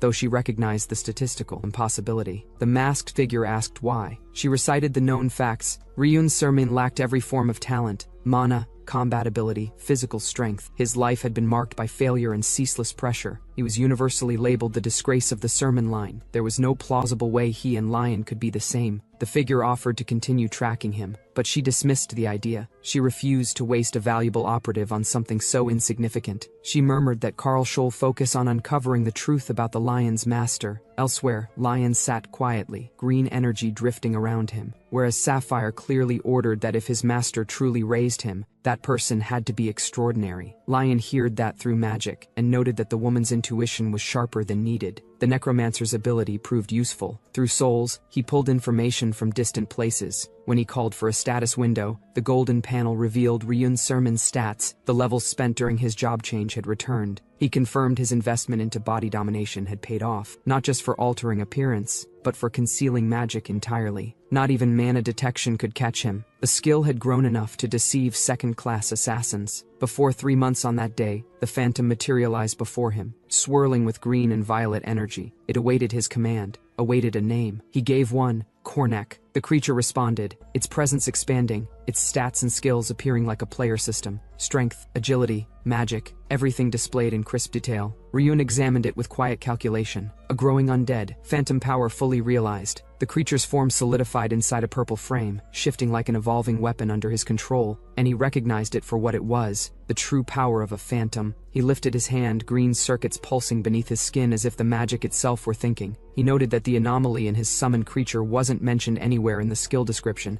and decided to probe the circuit a little deeper. A thin veil of light rippled, and he mirrored the gesture, his own circuits flaring to life. The patterns in their magic echoed each other, all aligning as though the skills themselves were communicating. Something hidden stirred beneath the surface of the creature's form, and an abrupt pulse of magic forced a status frame to materialize before him. A quest window, unexpected, impossible for this continent, hung between them like a riddle carved from light. He analyzed it quietly, realizing it resembled hidden quests that players once had to uncover and complete. The idea that a quest could be embedded inside a creature's skill circuit felt absurd, yet the evidence glowed in front of him. After defeating Ake, the quest completion notice had appeared just the same. Hand of Death, Phantom, and the quest logic fused together until the being called Kornak emerged from their collision. For now, Kornak was little more than an impressive curiosity, a creature that drained his experience points faster than it offered benefits. But he understood that its true usefulness would come later, when the requirements of power grew heavier. In present under the moon's cold glow, he lifted his eyes over the rooftops. He stood silently on the exam tower until an approaching voice broke the quiet. The instructor found him deep in thought and asked what kept him so focused here of all places. He told him he'd been thinking about passing the exam,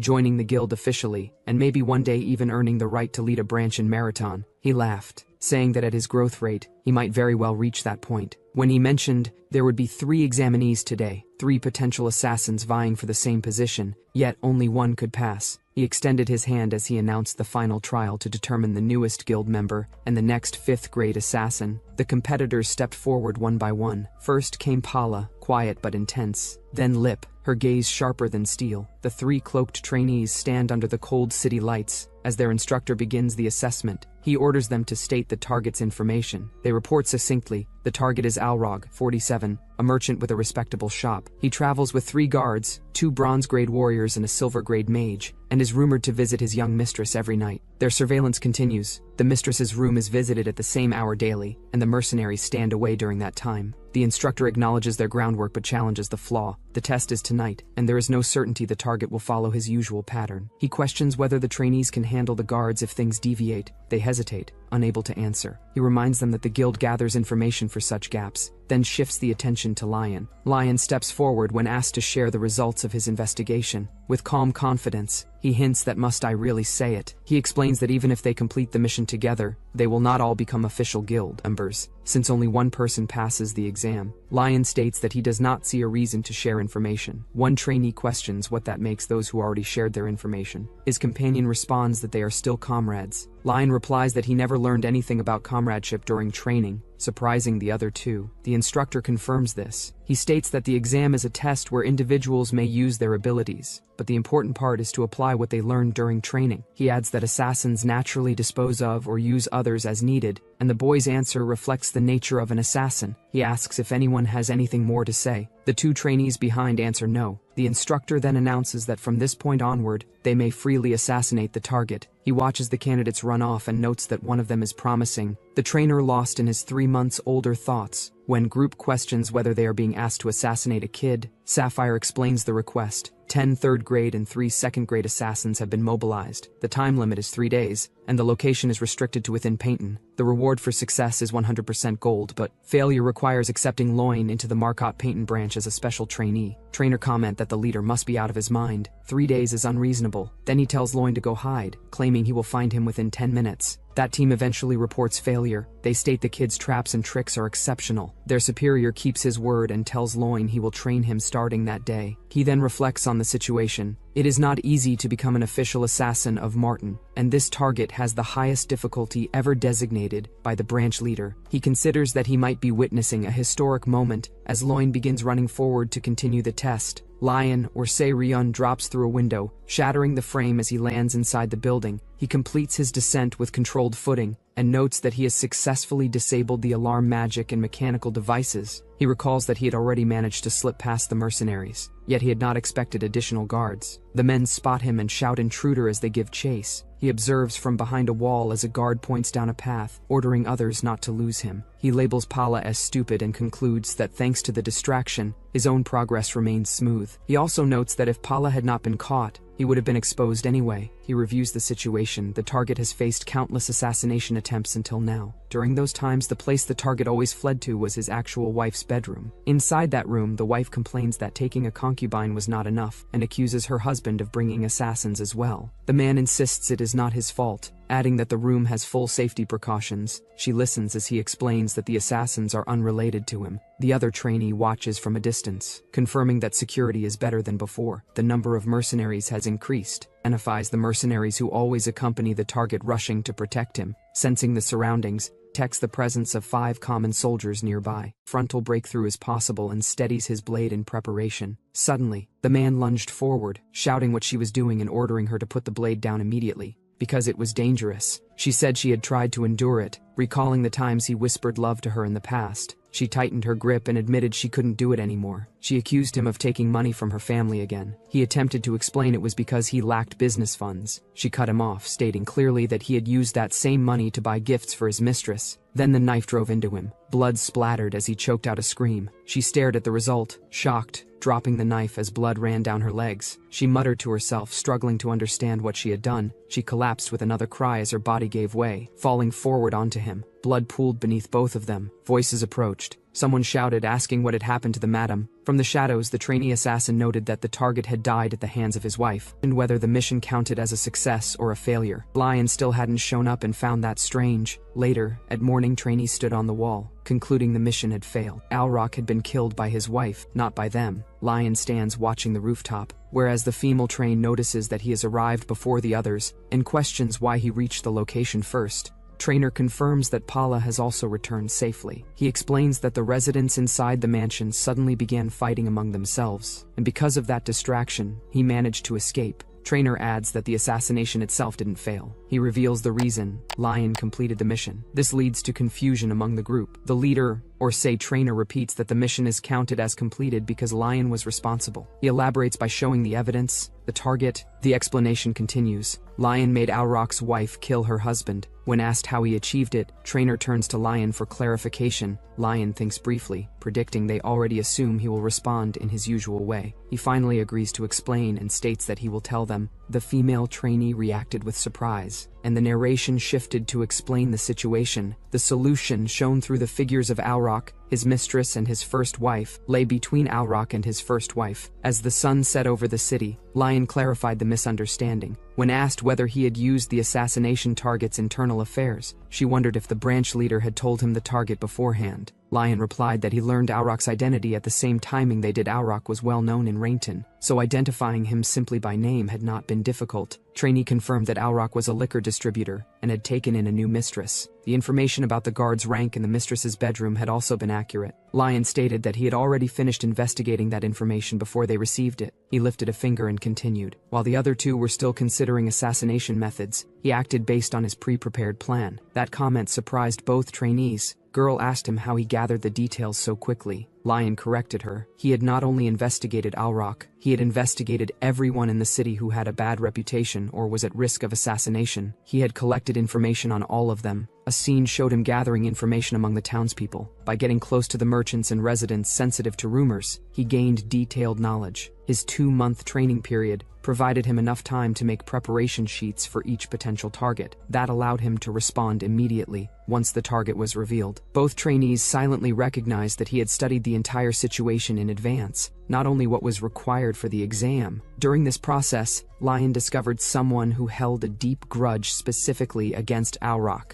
That person was Alrock's wife, Kelly. The narration showed her past suffering and her deteriorating condition. Lion approached Kelly, who was mentally distressed because of her husband. Under a cloak, he subtly suggested the solution of hiring an assassin guild. Both trainees reacted again with shock. The narration then explained that Alrock had mistreated his wife and continued bringing in mistresses. He explains that Alrock continued his business using money taken from his wife's family. Kelly disliked him enough to consider killing him but did not intend for him to actually die. Lion states that he suggested she hire extra mercenaries and increase security so Alrock would be safe but frightened. When Alrock hid in the first wife's room, Lion explains that Kelly framed the commotion as the mistress acting with a secret lover, expecting Alrock to rethink his actions and return to her. Lion notes Kelly accepted this too easily due to her drinking. He adds that before the plan began, he delivered one more piece of information to Kelly, that the money Alrock used for the mistress came entirely from her family under the pretext of business travel. The trainee watching realizes the exam itself was within Lion's control. The trainer also realizes they were all being moved by him. Both candidates consider the events involving Kelly and find them logical. However, Trainer says a detail does not align. Regardless of her anger, a civilian woman stabbing her husband to death is unlikely. Lion responds that he provided assistance. He added a potion into the liquor delivered to Alrock's home so that if mercenaries attempted anything, the effects would activate at the needed time. The potion temporarily clouds judgment and causes easy rage. This explains the mercenaries beginning to fight each other. Lion touched his forehead lightly as he stated that he didn't want his guild member or trainee to die. The blonde trainee stiffened at the remark. The examiner or trainer reviewed the situation, noting that everything had unfolded exactly according to Lion's plan. With the information Lion leaked and the potion's effect, the enraged Kelly ended up killing Alrock. He went on to explain that assassination wasn't only about delivering the final blow. He then congratulated Lion for passing the exam. Lion pointed out that he should also receive the request fee and additional payment from Kelly. When asked what he meant, Lion clarified that Kelly becoming a murderer aligned with the truth. Assassins had infiltrated, and only they themselves knew that Alrock had been killed by Kelly under the influence of the potion. From Kelly's perspective, she would want to cover her husband's death as the work of assassins, despite the cost. The trainer stared at Lion, realizing Lion operated on a different level. Other trainees quietly evaluated him as well, concluding that from an assassin's viewpoint, his handling of the situation was commendable. They considered avoiding competing with him in the future. The trainer ordered the 2 remaining trainees to return to the guild. After they left, he told Lion he needed to speak with him. Lion waited silently. The trainer finally spoke, demanding whether Lion understood what he had done. He stated that Kelly would now live with the burden of killing her husband. Lion states until he knew the reason Alrock kept bringing in mistresses, he also thought Kelly was an ordinary woman.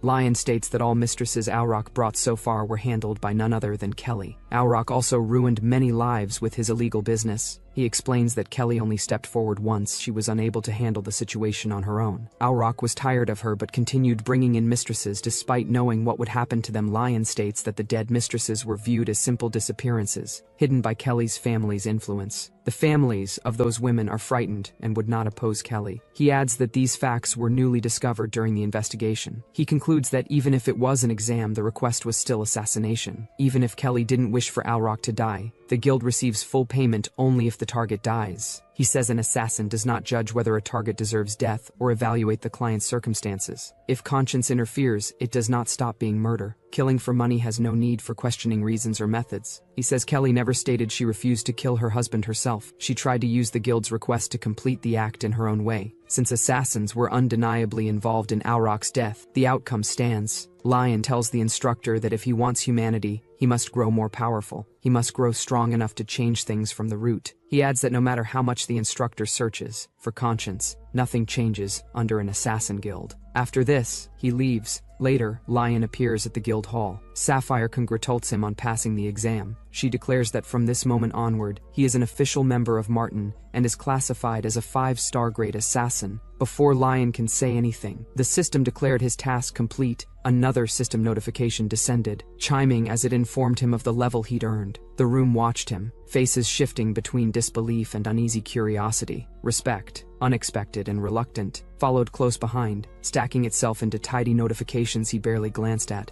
Ahead, Sapphire resumed her professional smile, explaining his new status and the path upward. She outlined requirements as though expecting him not to care. Instead, he lifted a finger, repeating the criteria with a steady precision that made her blink. Her confidence cracked. The others whispered, confused why he was dissecting the rules like a ledger. He pushed further, asking for the value of the Alrock assignment. The question hit harder than any spell. She hesitated, stumbled, then gave a strained answer. 10 gold up front, 10 after completion. The watching students murmured as Sapphire reminding the room of the extra gold taken under the table to bury a body. Trainers stiffened at the revelation, sweat forming at his temple. The trainer's face blanched, disbelief cracking into a hoarse denial. Lion lowered his hand, the gesture slow and deliberate. He admitted the test might have been necessary, then reminds her calmly that he was the one who secured the contract, completed it, and even collected the extra gold she thought no one knew about. She steps back, rattled, but he closes in. The first promotion requirement, 30 gold from a single job. He states it without hesitation, forcing her to face what she already knows. Her breath trembles, fury rising, but he doesn't stop. She bares her teeth, the anger twisting across her face, only to freeze as he raises a finger and declares his intent with cold precision. Lion, 5th grade assassin, requesting promotion to 4th grade. The entire hall seems to tilt as silence hardens. She glares down at him, but he doesn't bow or flinch. Her power bleeds out like a storm as she steps forward, towering above him, staring him down as if waiting for him to fold. Instead, he watches her steadily. She speaks through grit teeth, calling him arrogant, accusing him of looking down on the guild, on tradition, on them. Others silently watch, their expressions shifting between fear and anticipation. She reminds him of the hierarchy, the pride the assassins carry, the rules that built their reputation. And then, with a pointed finger, she tells him he ignored everything, but he doesn't look away. Her voice sharpens. His results meet the requirements only technically, not properly. Acting like this, she warns, will only earn enemies. She tries to dismiss his request entirely, pretending she didn't hear it, pushing him to rest after his mission. He answers with a single word, "No, I won't withdraw my promotion request." Before she could escalate, the trainer stepped in, addressing the branch manager. He asked to speak, reminding her he had supervised the test. She allowed it. He stated plainly that the boy already met the qualifications for the 4th grade promotion exam. It wasn't arrogance, he added, but something he had held back during the test. That caught the room's attention. She turned sharply, asking what the boy hadn't shown. He answered, raw physical ability, not planning, not trickery, only instinctive physical execution. Still, the trainer continued, the boy's assassination results relied on clever strategy, not strength, and the 4th grade exam, he reminded everyone, couldn't be passed without physical ability. The branch manager glanced toward the training grounds. She muttered that this was a chance to evaluate the boy's true level, or teach him a lesson he wouldn't forget. The surrounding assassins murmured agreement, remembering how he outwitted them with traps alone during recruitment. Then she sighed sharply and gave her decision. She would allow the promotion exam. but she warned that even well-prepared assassins risked their lives in it. She leaned forward, asking if he understood what he was stepping into. He accepted without hesitation. She smirked as they shook hands, sealing the agreement. Later, they all sits at the Tyraven table, the teacher muttering that the kid is a master at stirring anxiety. He tells him Lion acted far too rashly. Across the table, the blonde trainee stresses that he must have his reasons, and he asks if he has a plan. Lion confirms that the 4th grade test won't be held for at least a month or two. The barmaid brings drinks. The teacher reminds him that a suitable assignment and target must be prepared, and offers to train him until then. Lion refuses and states he plans to rest until the test. Trainee questions the idea of rest. Lion explains he will be away from the guild for a while, and that as an official member he is allowed to leave the branch's territory. The teacher acknowledges it as true. Lion says he will return before the exam and check the schedule at the Martin branch when he comes back. The man repeats his words quietly, thinking about him leaving the guild, and asks if this is Lion's plan. Lion confirms with a short gesture. The man accepts it and says they drink tonight. From across the table, the blonde trainee scolds Lion mildly for drinking as well. Lion notes that free time like this will not come easily again. From the 4th rank onward, contracts must be taken consistently. With a branch head as the target, rest is impossible. Lion concludes he must go before the exam. He leaves the city gate, heads into the wilderness. He looks toward the distant boundary, the dark zone. He steps forward, cloak pulling tight, and marks it as the land of death. Scene shifts, and we see a noble's carriage rolled through the dark with its escort wrapped around it, armored riders scanning the empty fields without sensing the danger staring straight at them. The lead knight slowed first, his gaze snagging on the lone figure sitting calmly at the roadside. His brow twitched, confusion surfacing before tension settled in his shoulders. He guided his horse forward, irritation rising as he recognized the kid wrapped in a travel cloak, unbothered by the sight of armed knights. He demanded to know why the boy was here, but the kid only shifted, feigning a limp as he stepped into the light. The hood slipped just enough to reveal weary eyes and a bandaged ankle. He spoke in a steady, quiet tone, claiming he'd twisted his ankle and needed help reaching the next village. The lie flowed effortlessly, supported by a carefully staged injury, and the kind of calm no real traveler would possess in front of armed nobles. He added a touch of desperation. How the knight could kill him, how he'd been waiting for help. The knight scoffed at his audacity, calling him a brat, threatening him for daring to block a noble's path. But the kid stayed composed, reading the man like an open book. He picked apart the knight's excuses with unsettling precision, how his speech betrayed a lack of urgency, how their route made no sense if they truly had official business. Each observation hit harder than the knight expected, wiping the arrogance from his face. And then came the final blow. The kid clasped his hands together, sparkling, eyes shimmering with manufactured innocence, as he begged for help just this once, for the sake of a poor child. The knight's jaw dropped. Silence hung heavy. From inside the carriage, a voice finally cut through the tension. The noblewoman ordered her subordinate Kenil to put the child inside. Kenil rejected the request immediately, stating that it was absolutely not happening. The noblewoman asked if placing the boy on horseback would be acceptable. The captain Kenil eventually lifted the kid onto the horse, settling him in front. Another knight remarked that the captain suited the role well, prompting the captain to respond reluctantly. The captain asked the boy's name. The boy replied that he was Ryun and that he came from Fainton. Lion now decides to tell these guys his real name Ryun,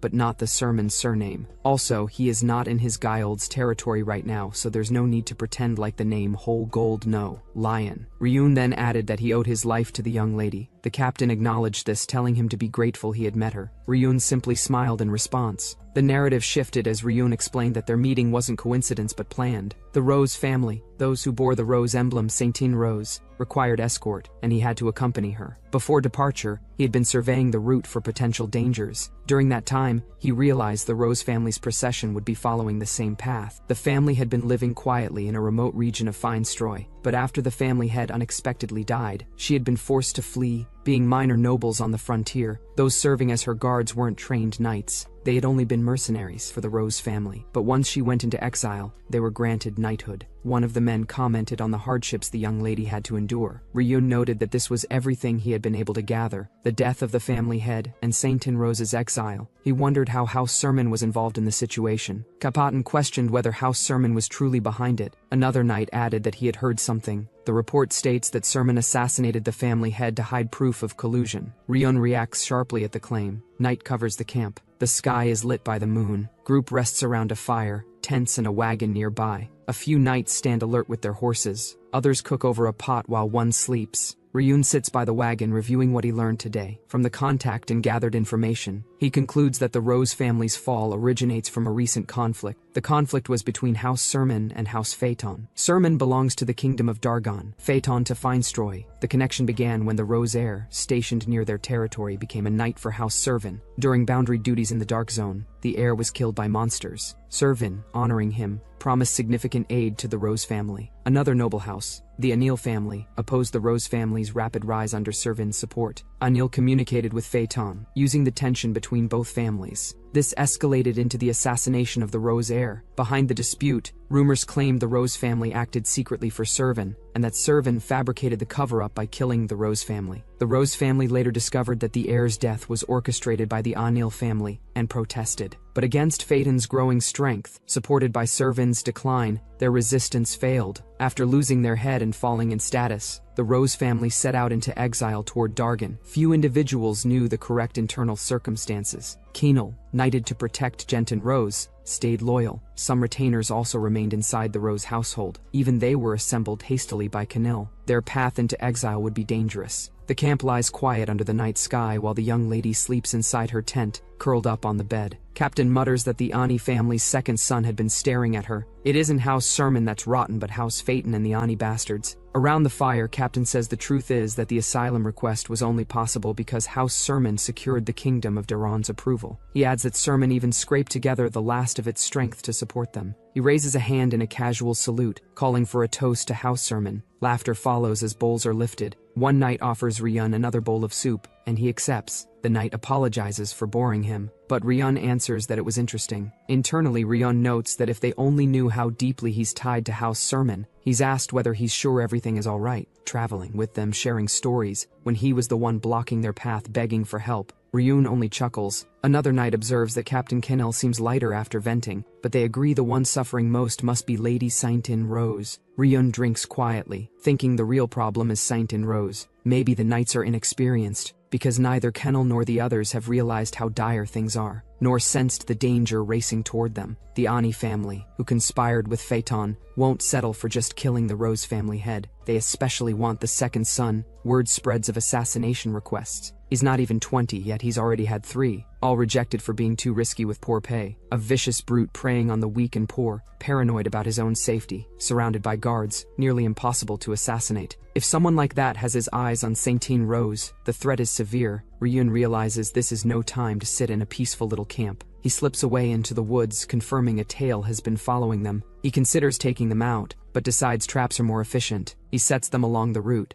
intending only to slow the pursuers. When questioned about being covered in dirt, he claims he slipped while relieving himself. They believe him and tell him to rest. Internally, he notes he's laid enough traps and gathered the information he wanted. Their ties end in the next village anyway. He counts that as payment for the soup. Morning comes. As they reach the fork in the road, he thanks them for taking him this far. They ask why someone so young has business near the Dark Zone. He says he works as a peddler too, planning to buy monster materials in Daysolg and sell them in Phaeton. They confirm they'll part ways here. Captain Kennel hands him a small bottle, saying the young lady asked him to give it to him since his injury likely hasn't healed yet. Through the carriage window, the lady looks out silently. Captain Kennel recalls her words, that thanks to him they managed to find a brief moment of peace. He quietly holds the red vial. Kennel says he must go now. He tells him they'll be staying in Baron from now on, so he can come if he ever needs help. Ryun replies that even if he does, he shouldn't come looking for them. The soldiers comment that the captain may seem rough, but he's a good man. Even without the young lady's orders, he found a way to help. One says he's prickly, and before he finishes, the captain shouts at them to leave already. He walks away alone. He examines the red vial, opens it, and drinks it. A few drops fall to the ground. He keeps walking. Hoofbeats grow louder behind him. Riders advance rapidly. He senses them and identifies 6 pursuers. He sees 2 ordinary mercenaries, then 2 novice swordsmen, then a mage who will definitely be a nuisance. He sensed the shift before the dust even settled. Ani's second son burst forward, his manic grin cutting through the chaos as he roared a name like a battle cry. The man rode like a beast unchained, hunger and cruelty blazing in his eyes as he closed the distance. Ryun braced himself, cloak whipping around him as the ground trembled under charging hooves. Their gazes met for an instant, predator and prey, before he slipped sideways. He landed lightly, breath steady, eyes narrowing. The pursuers weren't just persistent, they were skilled, stronger than he'd expected. His traps, useless. and all of this for a single bowl of soup. He almost laughed at the absurdity. He lifted the empty vial, frowning. That potion alone was worth 20 silver, far too generous for such a fleeting encounter. She'd handed it to a boy she barely knew, then ran for her life. He couldn't begin to guess what thoughts raced through that girl's mind. But the Rose family? They didn't stand a chance. The invaders would kidnap their heir, butcher the rest, and call it strategy. He sighed once, low and resigned. Too much pay for soup, but when he included the potion, it felt like advance payment. If he chased the horsemen directly, more would die before he reached them. So instead, he stepped into the glowing sigils unfurling beneath him, green light coiling like awakened spirits. He looked down at the circle, an ancient caller, a pact older than kingdoms, then whispered to the presence waiting within,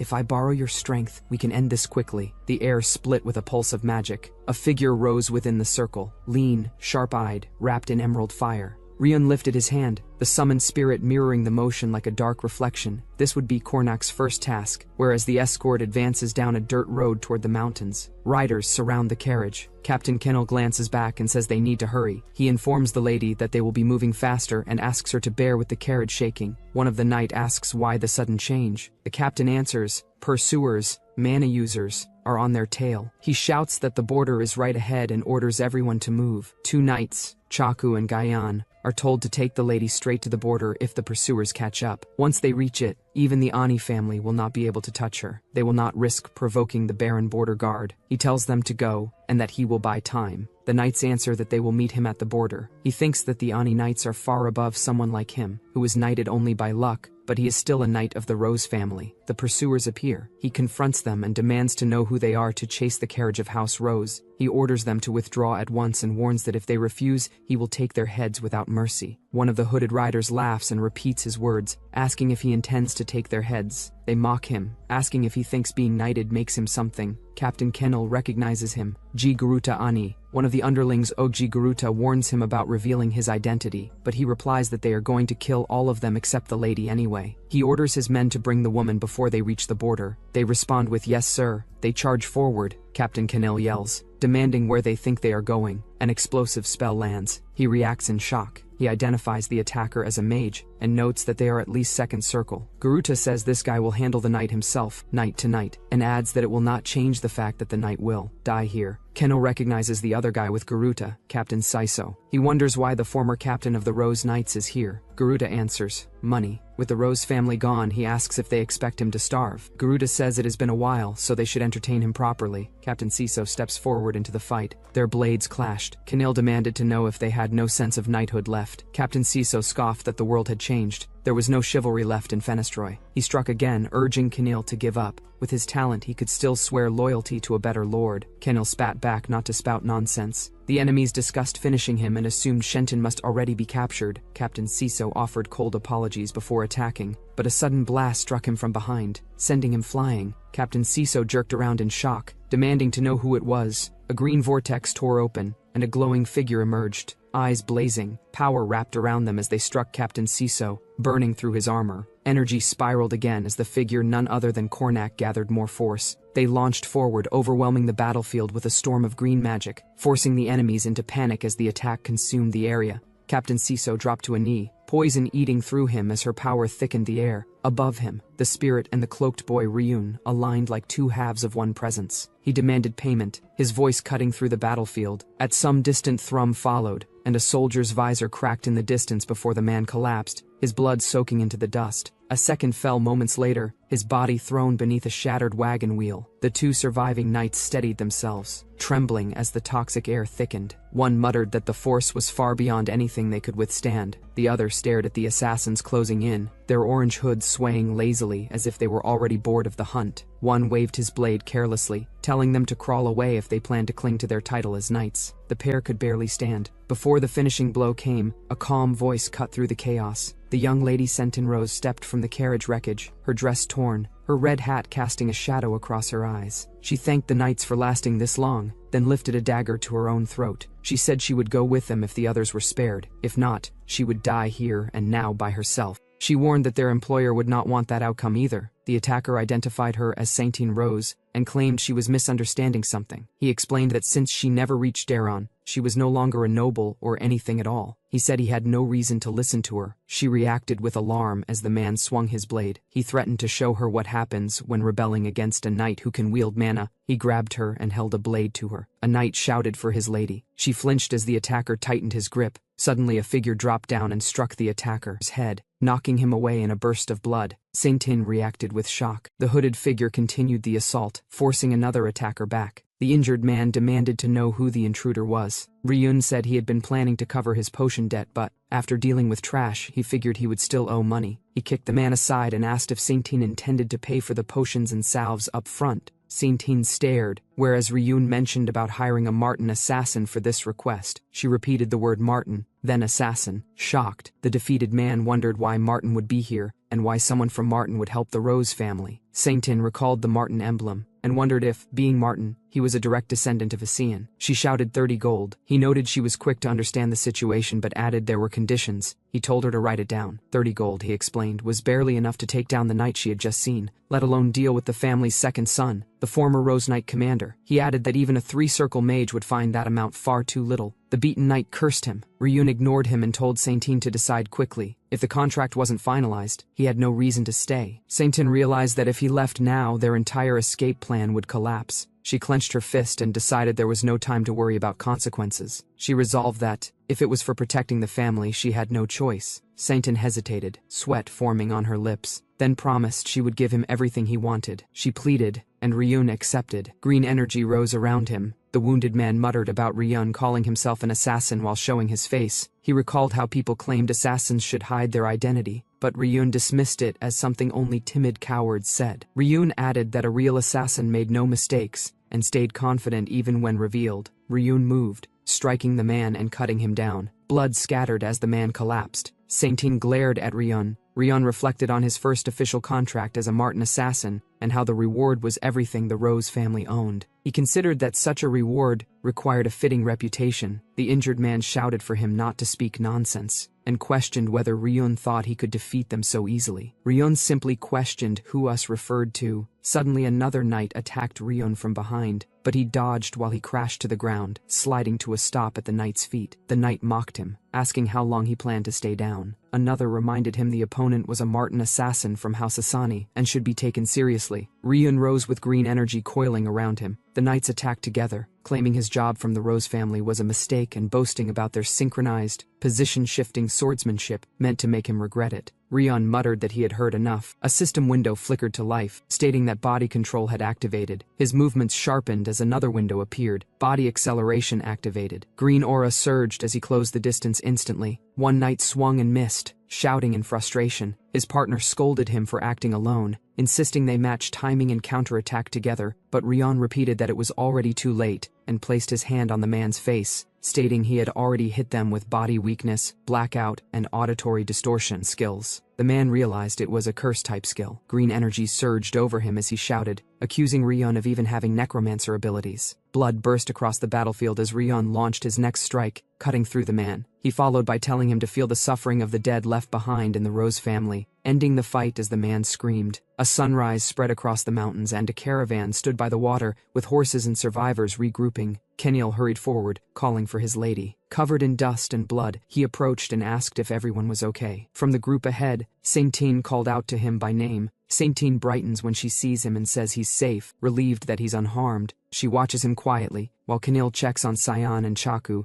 asking if they're all right. They explain the captain took down the pursuers, and he reminds them they were supposed to meet at the border. The two hesitate. Kenil adds that a mage suddenly helped them, and after defeating both the traitor and the mage, they captured the Garita man as well. The others look at Ryun, wondering if he was involved. He forms a magic circle and sends the captured man crashing to the ground. Kenil then asks why Ryun is there. Saintine explains that the boy claims to be an assassin from Martin. Kenil thinks to himself that he expected it. He notes it explains why the mage fell so easily. The prisoner, Gurata, repeats Martin in distress. Gurata tried to bargain for his life, offering double and then triple payment, insisting the Rose woman must have deceived Ryun. He reminded that House Hassan's creed concerned only the client's goal, not the client personally. Ryun added that he talked too much. Gurata stated that as long as he will pay, nothing else mattered. Gurata tried to continue, but Ryun cut him down. Blood splattered as he fell. Ryun asked how Gurata dared treat him like a bargain bin assassin. Facing Saintine, Ryun explained he had no idea what the Rose family had promised him. He added that Martin did not tolerate skipped payments. He reminded her she should already understand what kind of organization the Assassin Guild was. She forced a smile, agreeing. Ryun said he wasn't expecting immediate payment and understood the Rose family's current situation. He asked her to officially file the 30 gold contract with Martin and said the remaining verbal agreement would stay between them. She accepted. Ryun ordered them to gather themselves and keep moving. He assured them no one else would follow and that Martin would handle the bodies. He instructed them to tell the border guards they were attacked by bandits. The guards understood. One noted how thoroughly Ryun handled things. As Ryun turned to leave, Kinil called out to stop him, but Ryun activated a green spell and vanished. The two standing before the swirling energy watched as the vortex collapsed. One knight muttered that he had vanished. Kinil stated the attacker was an assassin from Martin but noted that wasn't the full story. He recalled Lion calling himself an assassin as Ryun didn't told his real name to them. Yet the summoned creature was not normal undead. The creature moved with unusual power and even spoke human words for a moment. It took down Siso and the mage almost simultaneously. He added that someone who could command undead of that level reminded him of the legendary necromancer Veda. He suspected the hooded assassin might be Veda's disciple. Saintin reacted sharply at the name Veda, saying Lord Leon had disappeared long ago. She asked if the attacker was a necromancer like Veda. He described the undead as one capable of using magic while fighting like both a high-rank mage and swordsman. He added that such undead were rare on the Drea continent, but this one was on another level. Nearby knights repeated that Leon was Veda's disciple and said the impact of that being true would be enormous. Saintin murmured Veda's name again. Facing everyone, she ordered them not to speak a word of what happened. She said she wasn't talking about Gurata's death. His death could spread freely. The body lay in blood as Kinil protested, calling her my lady. She continued, explaining that the one who saved them was a man who appeared with nothing more than a cloak, a hood, and a single potion. If there was even a chance he was the disciple who inherited Veda's legacy, they needed to hide his information. What they must hide, she finalized, was Lord Leon's information. Kenil silently noted she was not the same lady who left the castle. Her eyes didn't look like those of someone who had lost everything and fled into exile. She asked Kenil if he could still move. He answered yes. She instructed him to return to Finton and formally commission an assassination from Martin, just as Leon or Ryun had said, and have them arrange Gurata's assassination. Kinil hesitated about leaving now, but she replied she trusted Leon's words that no further attacks would follow. It was too late to prepare for one anyway. She told them to focus on what they could do now. They would secure their place in Drea. She vowed the restoration of the Rose family. The knights stiffened at her declaration, and Kinil watched quietly. Saintin gathered everyone and urged them to move quickly, offering to repair the carriage. Magic circles formed beneath the group as they prepared to depart, while Ryun separately examined a glowing green spell in the forest. He thought of House Rose, recalling that a rose was never simple. It always carried hidden thorns. From now on, those thorns would reveal themselves. The thought made Ryun tense, his magic flickering. He remembered the incident that turned dark mages into a taboo on the demon continent. The war that drowned everything in darkness, known as the Black-White War. It began when all the dark mages of Drea rose at once, slaughtering countless people in their obsession to summon the Demon King. Using that blood, they brought forth demons, then conquered the small southern kingdom of Rako, and even attempted to summon the demon realm itself. War erupted. Demons poured into Drea, engulfing the land in flames. Humans and other races fought back against dark mages and monsters, splitting into factions determined to annihilate each other. In the midst of that chaos, Veda appeared, without warning, without origin, a necromancer. Though usually treated as a branch of black magic, Veda stood apart. He healed those afflicted by dark spells, restored the wounded, and on the battlefield he hunted dark mages relentlessly. Many allies felt uneasy fighting beside someone who commanded the dead, yet Veda earned reverence. He only raised those who willingly chose to serve after death. His undead were said to possess strength far beyond ordinary risen soldiers. Thanks to his presence, the world's view of necromancers changed. Under his power, the dark mages and demons fell. But when the war ended, Veda rejected countless rewards and honors, then disappeared as abruptly as he had arrived. Back in the present, Ryun smirked, knowing he made the right choice showing Kornak. Knights who knew Veda's legend would be impressed. Sentin Rose too performed far better than expected, showing clear leadership even in sudden crisis. He resolved that one day he must return to Drea, saving someone he normally would have ignored. That choice alone tied him deeper into everything that awaited him next. He concluded it wasn't charity but an investment in Ryun's reputation, one Ryun had already lost. He looked at the poster of himself as Ryun, deciding that because of this incident, Leon would gain fame instead. He shifted his thoughts to House Rose. Though insignificant for now, its next head, Sentin Rose, held clear potential. He left a final remark, saying he looked forward to their next meeting. Night wind swept across the frozen path. His steps passed over scattered bones until he paused on a cliff, letting out a quiet breath. He wondered if half a day had passed since he crossed Daesong village, then noted he had finally reached his destination. A vast crater glowed beneath him, blue light drifting upward. It marked the starting point of the dark zone, its 12th level. Ryun wonders how far he has come down. He thinks he must be at a depth where sunlight can't reach anymore. For some reason, there is still light here, but the darkness feels thick enough to swallow it. He thinks that sometimes monsters they can't handle burst out from within. He recalls that humans constantly defended the Drea continent, and sermons studied the dark zone at the front line. This place was a dungeon going underground, a tall tower, and a vast sea all at once. It made people wander like an incoherent maze, so the Drea continent divided its boundaries. Floors 1 to 6 were assumed to exist but were never discovered. Floors 7 to 12 were found and even explored. The higher the floor number, the closer it is to the outside and the weaker the monsters. On the 12th floor there are goblins, mutated beasts, even orcs. He thinks it was a good thing he studied this place back when he was in the Sermon family. He believes it is the best place to level up, rather than hunting monsters scattered around the Drea continent. A place where they live densely packed is much more ideal for a player. For him, it is the perfect hunting ground. In the dark zone, compasses and maps don't work. The only way to navigate is through mana. His experience increases. Ryun thinks that the 12th floor is basically a beginner hunting ground. He knows people rarely come here, and because of the maze-like layout, meeting others is uncommon. He thinks this means he can freely test out power he never had the chance to use before. He prepares the necromancer abilities he had held back from using outside. He uses the skill to raise the dead. Undead monsters rise, and he judges that even if it is just a bottom-tier zombie made from a goblin, as long as it works as a meat shield, it is enough. Death's hand activates. The undead he raised becomes stronger, and its duration increases. He thinks that a place filled with monster corpses is perfect for using Death's hand. He says that it is good, and wonders if he should relieve some stress. The undead rush forward, and monsters scream as they are torn apart. On the 12th floor there is really no threat. The number of undead has grown to about 30 bodies. Ryun makes the undead fall. He watches the green light fade and thinks about his limit. He wonders if 30 or so is really all he can control. He remembers that in his prime, he controlled tens of thousands. He thinks that undead are like puppets on strings. He has to control each one, and they constantly drain mana. His mental strength is fine thanks to experience, but his lack of mana is the biggest problem. He came to the Dark Zone partly to level up and gain experience, but he also needs to replenish his lacking mana. To do that, he needs the Floor Guardian. In Adion, it is called a boss monster. He decides he has to hunt that thing. He breathes out, tired, and thinks about how many goblins and orcs he has killed. It feels like a few hundred at least. Death's hand skill level increases. He thinks this is endless, and notes that, even in Adion, there are not many hunting grounds with monster density like this. But in Dark Zone, it feels like dozens of dungeons mashed together, spitting out monsters. Ryun stands near a monster and thinks about regen. In Drea, they called it regeneration. He thinks that monsters in the Dark Zone do not disappear when they die. They revive after some time. On the Drea continent, some monsters form colonies or interact with humans and are treated as other races. But Dark Zone monsters exist only for slaughter, true perfect monsters. He decides there is no need to think too deeply about it, and focuses on his mana stat. Mana increases by 3. He plans to strengthen his skills and then another one as well. The Raise Dead skill rank increases. Raise Dead sub-skills improve. Raise Zombie, Raise Skeleton, and Raise Skeleton Archer appear. He feels he has done everything he can through leveling. Now he needs to grow beyond the system. A message appears that Kornak has found a bone she likes. He reacts and looks over. A message appears about obtaining the Goblin Shaman's finger bone. Mana increases by 1. He realizes it is a growing undead. He thinks that instead of raising dozens of undead, creating an undead like Kornak is more profitable. But special undead like Kornak are rare, and Aiden could not create them either. Ryun thinks he has roughly figured out the trick, but whether he can make another is uncertain. He thinks that Dark Zone monsters have no souls, but before coming here he picked up a useful corpse. He plans to hand Garuta An's corpse to the guild, but not the others. He uses the subspace skill. He is glad he stored them in the corpse vault. He asks if he should begin the experiment. If it succeeds, it will be soul extraction. He thinks it will become a force capable of fighting the Floor Guardian. The Floor Guardian of the 12th floor is already well known. It appears in the weakest part of the Dark Zone, and stories spread widely among those who challenge or explore this place. a special orc appears. In sermon, it is called the Human Slayer. Ryun watches, but seeing it in person feels different. A message appears, Orc Giant Berserker, level 23, the Slayer. He thinks it really is a monster. The orc releases a strong presence. A message appears that he has been exposed to orc fear, and his stats temporarily decrease. Another message says he successfully resisted using the Blue Earth circulation method. He says he came fully prepared to face it. He thinks the 12th floor's environment is closer to ruins or a maze. In a place like this, what is needed is mobility. He moves with energy around him. A zombie wolf, raised after killing and reanimating the orc chieftain's mount, charges forward. It will disappear once the mana infusion ends, but it is more than enough time to deal with the human slayer. The orc reacts in confusion as the wolf rushes forward. Ryun rides the wolf along the wall. He thinks it is no wonder that even in sermon it takes a party of knights and mages to hunt it. He realizes the traces he scattered everywhere only made it more agitated. The more excited it gets, the more unavoidable it becomes. Openings appear. He attacks, but the cut is too shallow. He thinks it must be because his level as an assassin is still low. He uses a skill, Wound Aggravation. The wounds tear open wider and the orc screams. Dark energy spreads over the orc's body. He watches and says it is a curse-type skill. He tells it to stop struggling and die. The orc roars, and its body swells with purple rage. Ryun recognizes it as Berserk, a skill that blocks pain and pours out tremendous power. He sees that fighting it head-on will not work. He decides to fake being dead. He lowers his body and begins casting. Green magic circles spread beneath him. Summoned undead crawl up from the ground and swarm forward. The enraged orc growls and thrashes as they surround it. Ryun thinks that now it finally feels like a raid. He remembers the last experiment, when he used the corpses of Ani's group. He failed to create a special undead like Kornak, but he found another way to grow. He raises more magic. Dark energy forms between his hands. He casts Undead Enhancement. The undead glow and strengthen, and the swarm presses harder toward the orc. Soul sacrifice begins. Light gathers above the swarm of undead. A message appears that a knight's soul was used. The undead are strengthened through the soul sacrifice. Another message says the knight's abilities can be used temporarily. More power gathers. A message appears that a mage's soul was used. Through the soul sacrifice, Kornak's abilities are permanently strengthened. Another message says Kornak has awakened part of the knowledge he had while alive. Ryun calls Kornak. He says it is time to command. He orders the finish. The undead rush the human slayer. Blows land again and again. Poison bursts out when undead die. He notes that it even used a skill that spews deadly poison when undead die. He thinks the human slayer is holding out pretty well. He activates Commander's Eye. Ryun thinks that, thanks to the knight's soul, they fought better than expected, but undead are consumables in the end. He thinks they are shields meant to break. Poison spreads over the human slayer. He watches and waits. The moment its berserk weakens because of the poison,